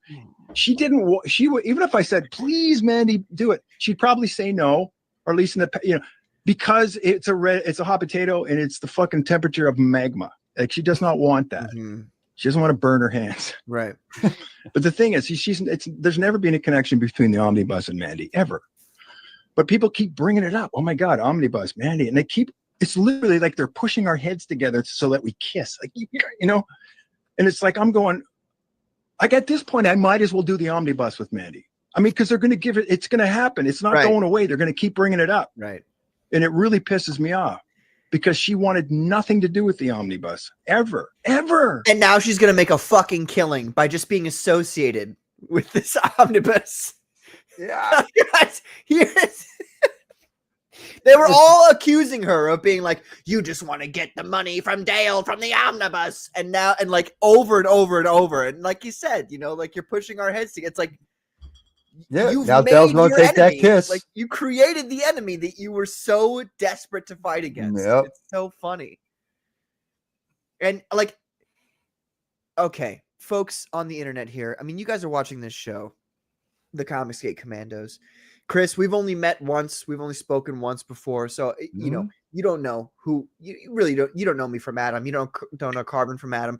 You don't know Katie did. I mean, I'm sure you watched more of her than you've watched of us. You don't know Frederick from Adam. What I'm trying to say though is some people some people can look at the way people are talking and interacting and be like, okay, this person's being honest, and or this person's acting or whatever. Right. And I feel right now, well, first of all, I feel like I'm a really excellent judge of that. Like I can tell if you're fucking acting or faking or Being a whatever. fake, yeah. I can tell through it instantly.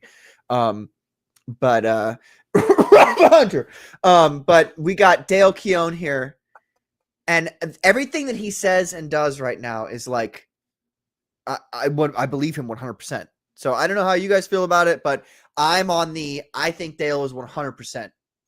And I'm not just saying that. I think there's a lot of people who are also 100% on the things that they say or do. But in this instance right now, in this video at where Dale's talking right now, I feel like this is exclusive Dale Keown honesty, like Yeah. at its max. That's how I feel. And they can't say that he's drunk because he's sober. He is Right. sharp Does he mind, does he look looking like this right guy? at you, saying, "You know what? Fuck you. Fuck you. I He's am not- my own man. I am Dale motherfucking Keown. Do you know who the fuck I am?" And does he look like someone who's going to rehearse this bit? No, that's No. exactly. Yeah, like, yeah, exactly. I mean, No, when you can tell that he's not joking either. He's right. serious. He's saying this off the cuff. Yeah. You can tell it's nothing rehearsed. And why does he's Dale Keown, right? Why the fuck does he have to lie about any of it? Right. You know, it's not going to make or break him either fucking way. Literally, if even all of Comicsgate was like, "Fuck you, Dale Keown, we don't like you anymore," he'd be like, "Okay," and then he would continue to make thousands of dollars drawing Hulk for Marvel. Yeah. For like for like action figures or shit like that. Like he could just instantly turn around and be like, "Oh, okay, well, I guess I'll just get these people to pay me money." Like it's not like this man is like worried about where his money is going to come from next. Like he is so talented that he doesn't need to worry about that. And I think that's Amen. maybe something that other people don't understand. Maybe that's a contributing factor to all this. I've just thought about it now. He And hangs you know here- what? Hell yeah for Mandy, because like I was using the bathroom when I was listening to you, Patrick. But I didn't want to comment. I had to wait. But anyway, well, you were saying like now you created the one thing that you guys really like the enemy, this idea that Mandy's trying to take. Well, you kept pushing and kept pushing and kept pushing. Now look what's gonna happen. Dale's gonna make great money. Mandy's gonna make good money. CG's gonna do so well from this. Like this is huge news. Huge Yeah. Yeah, it news. is. Fuck yeah, it is. And they have nothing but to blame themselves for it, because if they would have just left it alone, this probably wouldn't have happened. He would have never made the Pit Omnibus. Exactly. Yeah. You see, this is the thing about, and this is how I feel sometimes, like I know I'm one of the good guys, is the bad guys always fight viscerally against the thing they don't want to exist. It doesn't already exist. They just don't want it to exist. Or rather, they imagine that it did exist one time and they're like fighting against it now.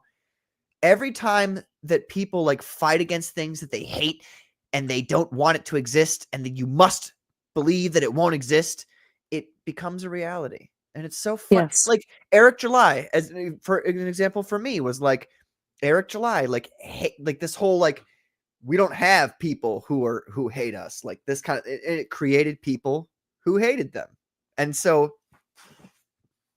this is a similar situation where, excuse my burp there. I'm so sorry.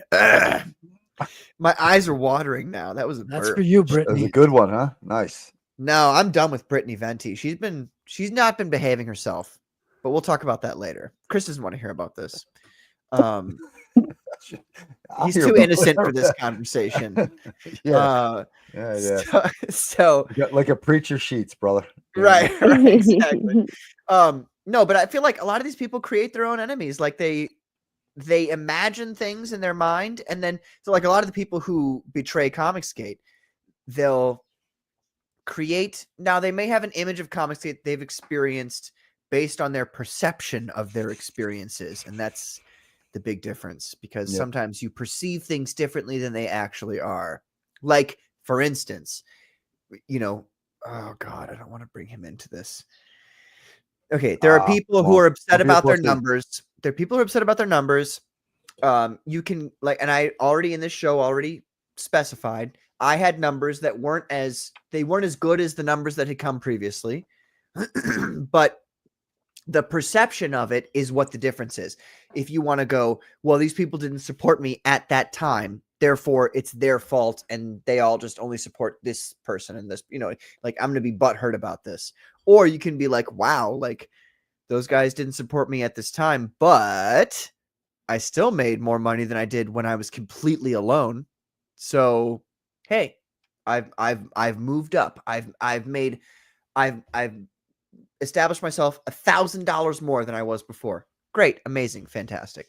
But it's all about perception and the way you perceive the events that occur to you. And you can just be bitchy about it, or you can just be like, holy smokes, like God is good. Like I've done a little bit better than I did last time. Time to keep moving. Well, it's So, dedication and hard work. You don't give up. You keep going, keep working at it. I mean, proud of you, Patrick.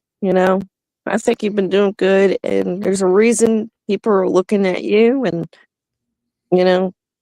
there's a reason that people are talking about your show, because people are noticing you're that you're jealous. coming up. They Yes, see all the and sexy you know men what? I on this fucking show love it, because I'm and like, the sexy nobody. women, Katie, and then they're just like, oh God, how are they all so sexy all the time?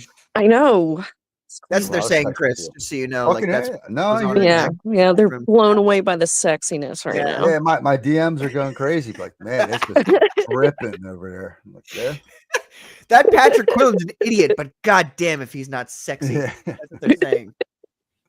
So I'm sorry. I'm just trying to. All right, here, let's go back to Dale, because I'd rather listen to Dale than me. So It's going to happen. It's not going away. They're going to keep bringing it up.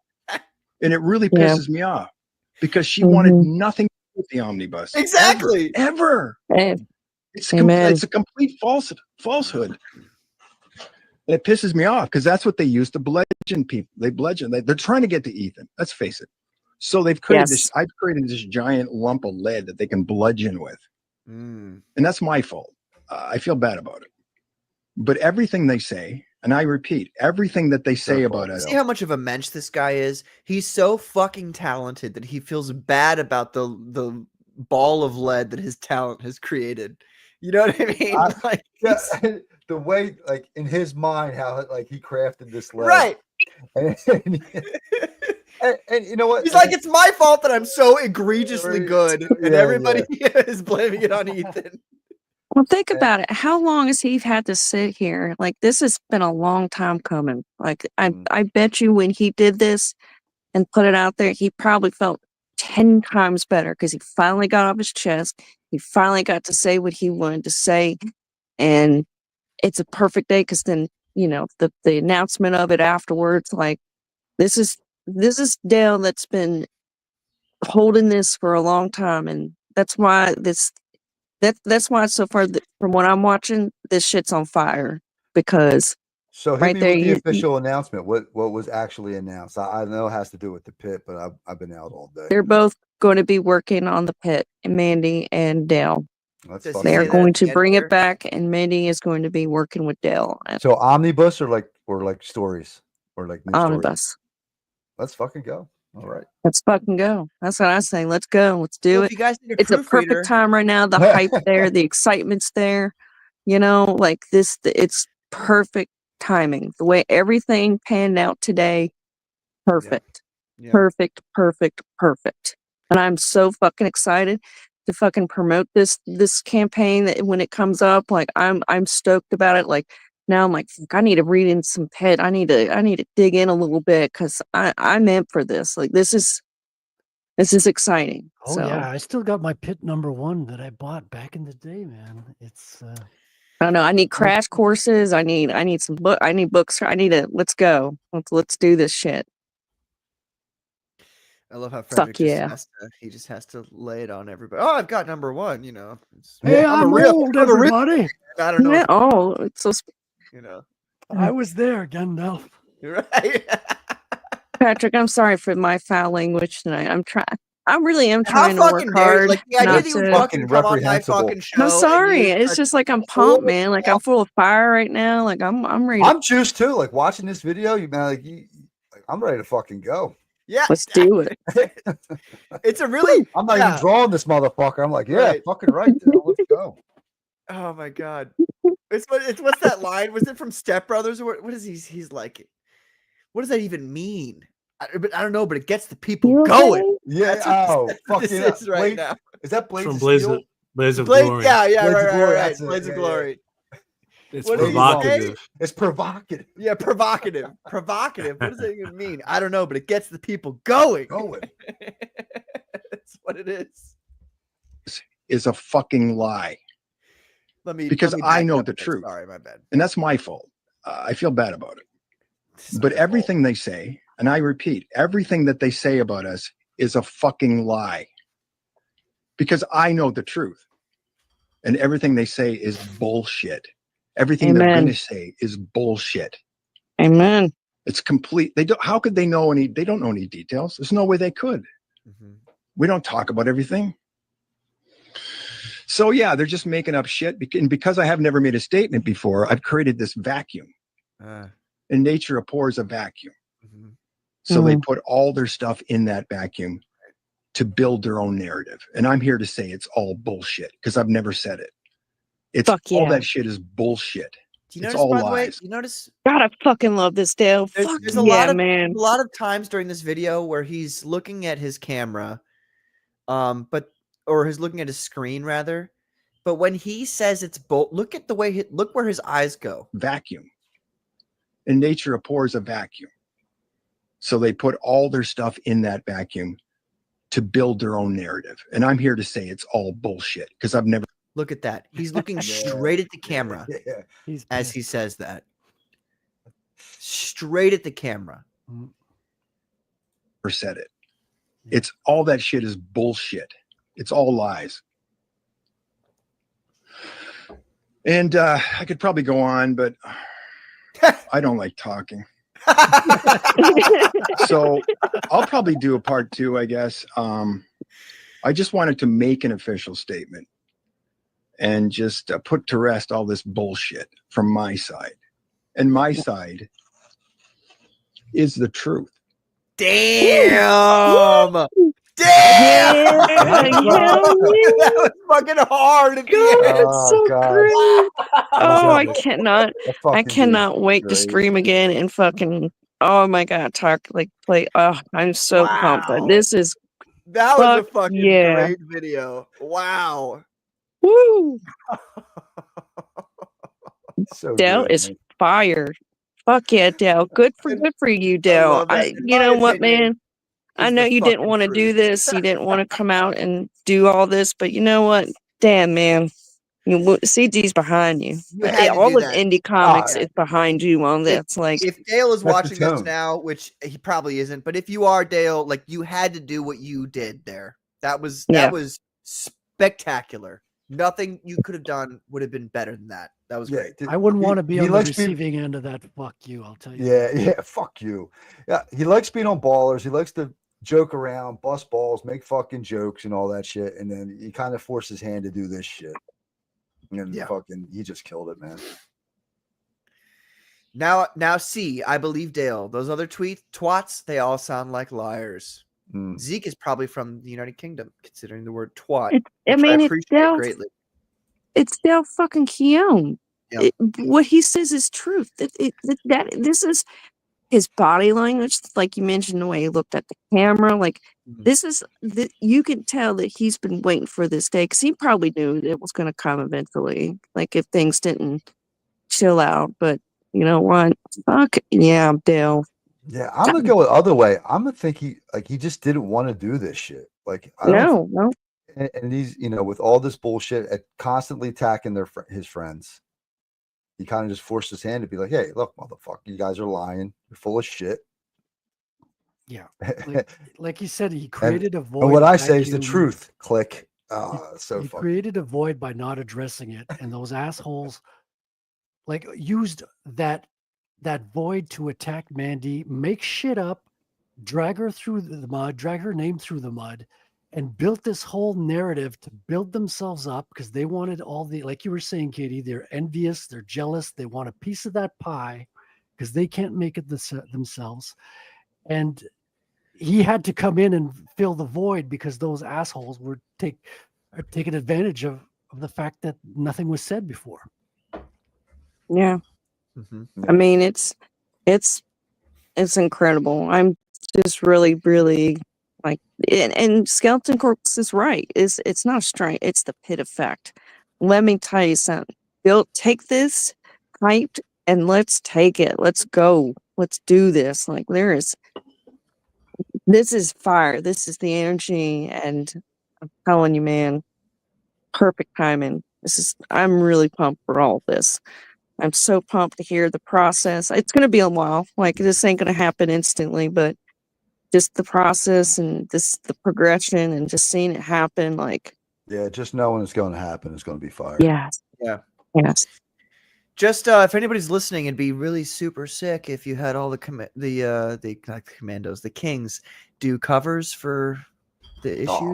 Oh. Just saying, be kind of cool. Ooh. And maybe some up and comers Ooh. do like a Maybe some up and comers print, too, like a yeah, print or yeah. something. Like Chris, I don't listen. I don't need a- Chris. I I got a don't need bad cover cough. or anything. I'll Right. take the print. Nah, man. But I'm excited for him to finally get this out, and I'm excited for Mandy to fucking be the one doing it since they were blaming her for it anyway. So fuck them. Right, exactly. I find that poetically just and absolutely is. hilarious, by the way.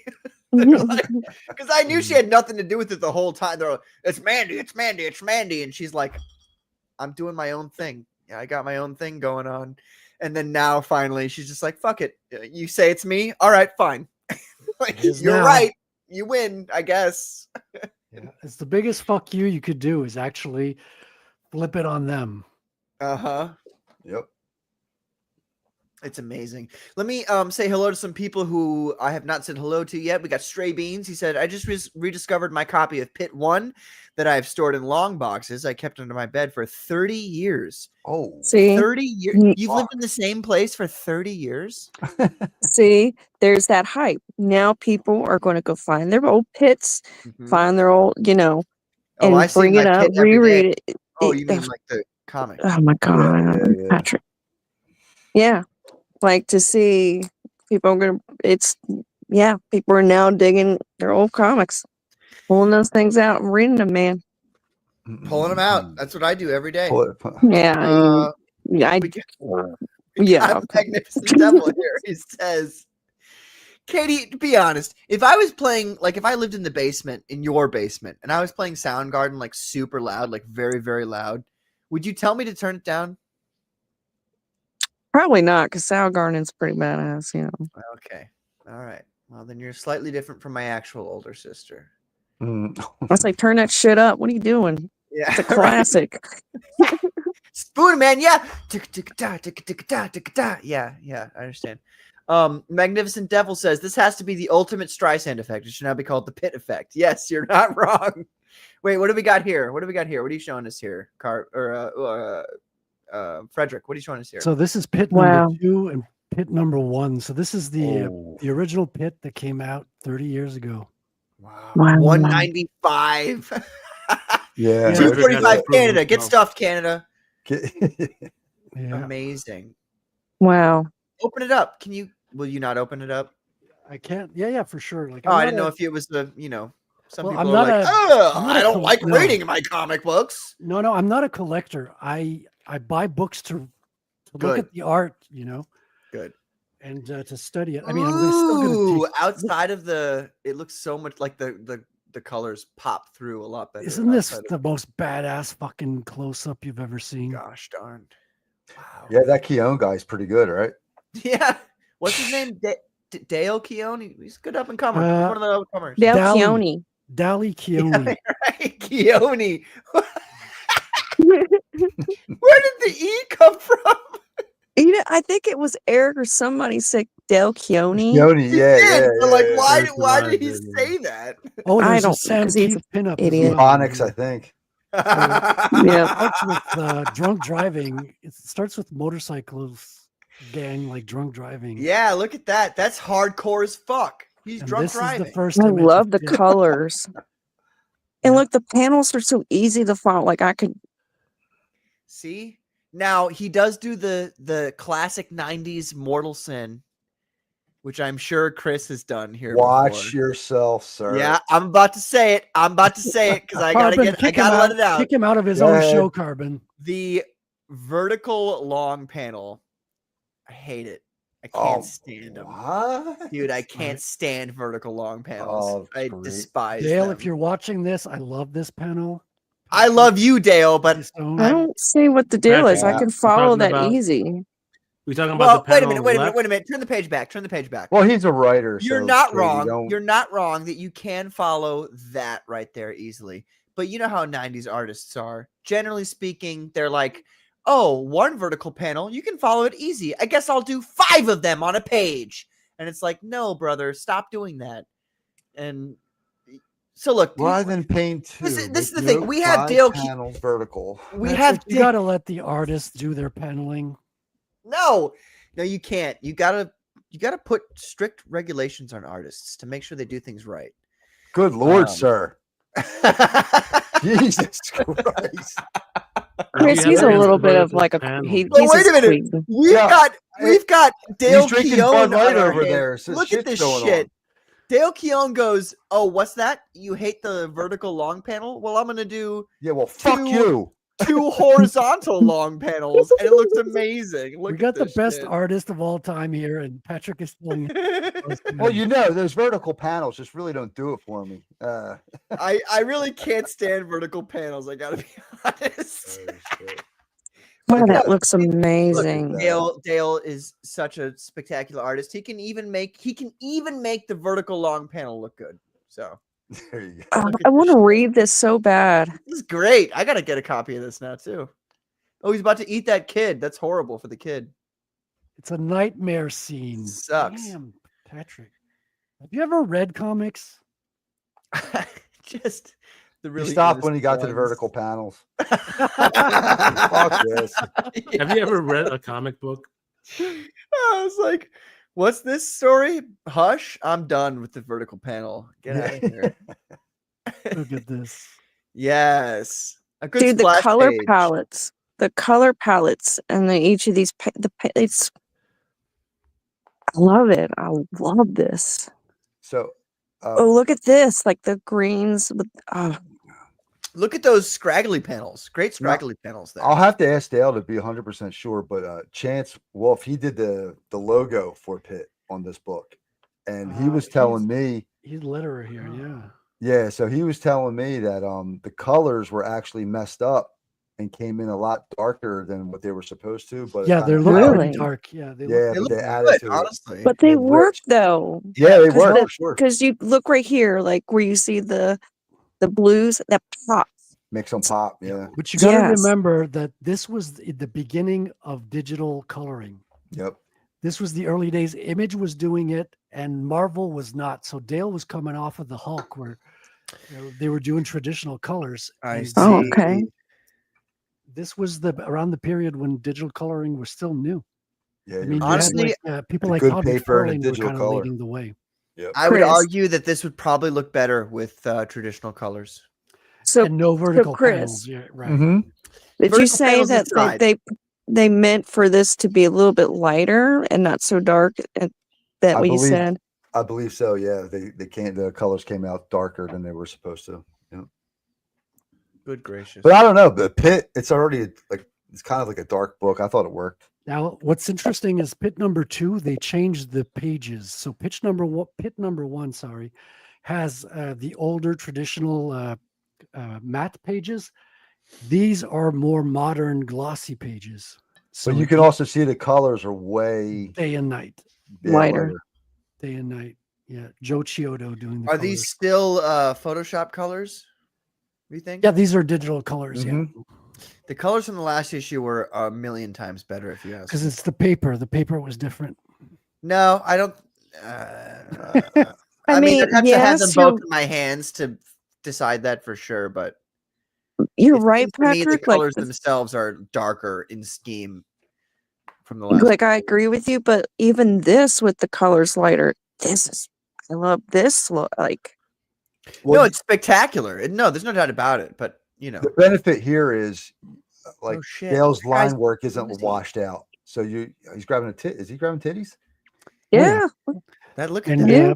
Good for this Big is old the point where Dale got Patrick's MO on notes on the vertical panels, and he's only doing horizontal. I now, love you that. know? I love vertical or horizontal panels. It's amazing. Yeah.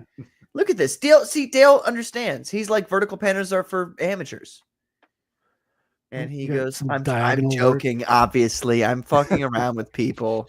But there is a different vibe in this issue. Look at the The way that first girl's one- posed on the second page there, real The quick. first issue had Unnecessary.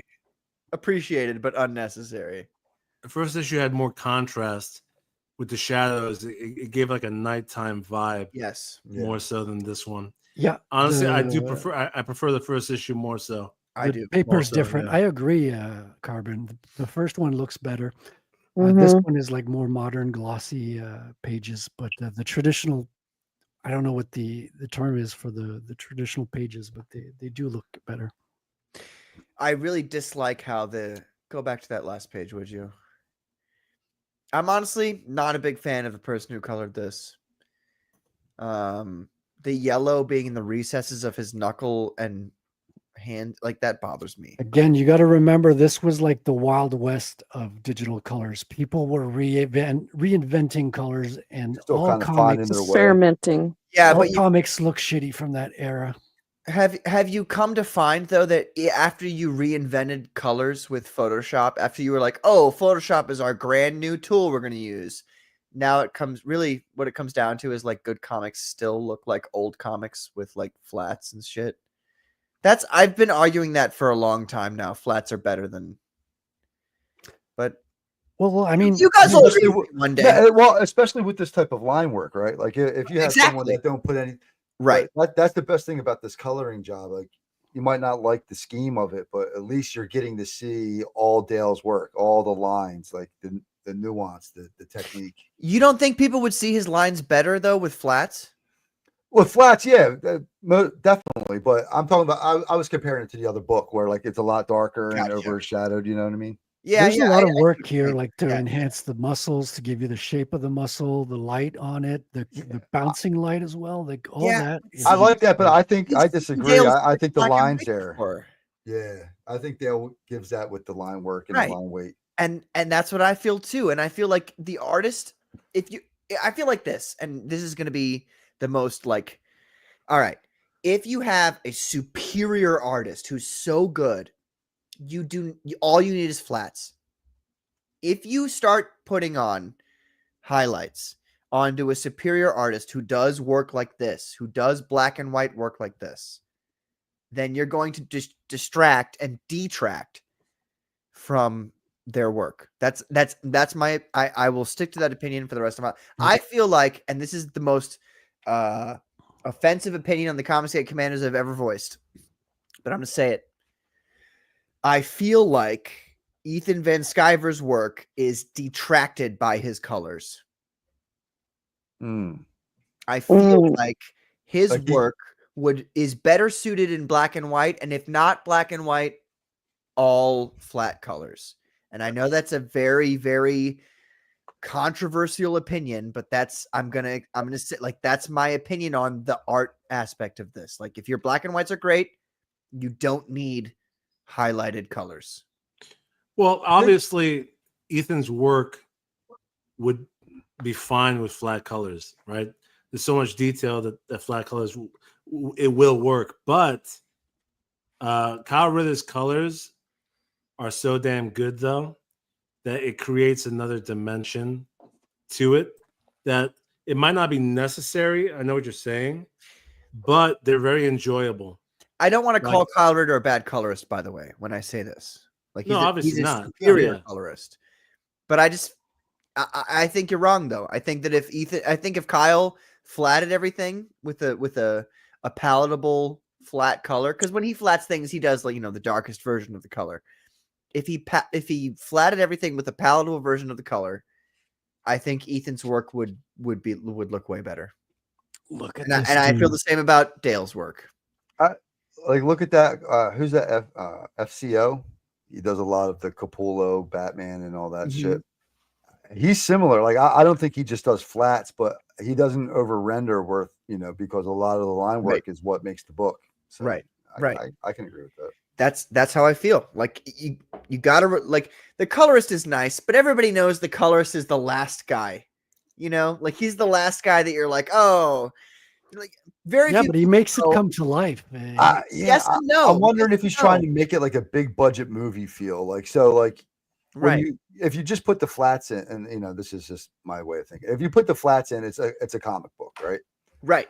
But when Kyle Ritter goes in there and he adds the texture to the trees and to the wood, now you're opening up. It almost feels like it's a film, like a big budget movie. Yeah. Makes sense. Maybe to artists, but to an average guy like me, it looks too complicated for me to focus on any one thing on the page. And I'm not I trying don't think Kyle Ritter's complexity is what is making the page too complex for you. I would say it's probably more so Ethan's line work. But well, you're not wrong. Ethan's line work is very complicated, but I feel like if it wasn't in like black and white is already difficult sometimes for people to look at. Just from the way that it is. But if there were flats involved, I feel like it would be, I don't know. See, this is Easier to read. Maybe easier to read. I just like I guess so. I try to bring up I don't know if opinions it's in the easy to Comicsgate read. Commandos. I try to say my opinion. I'm not an artist. I'm just a writer. But people come after me. You see what happens, folks? We've got 24 comments that I haven't even read because I've been too busy trying to defend myself from these scurrilous claims that people say. I haven't even said hi to Zeke or Crossfire or Michael Gates or anybody else who said hello to us during this whole time. And so here we are arguing about minutia when people really, if they were to search themselves deep down, like Chris, Frederick, Katie, Carbon, if they were to search their hearts deep down, they would understand like Patrick's probably right about this. I mean, this is about most things, and they're not going to do it though, Oh, because like God. it would elevate my pride a little bit too much. You see, and that's the problem, ladies and gentlemen, is that they can't abide the fact that Patrick might be right about something and they might be wrong about something. Well, the secret to all this, ladies and gentlemen, when you're engaged in this kind of with people who like they're just jealous of you being right about everything, the secret to that is that you just tell them all that you don't even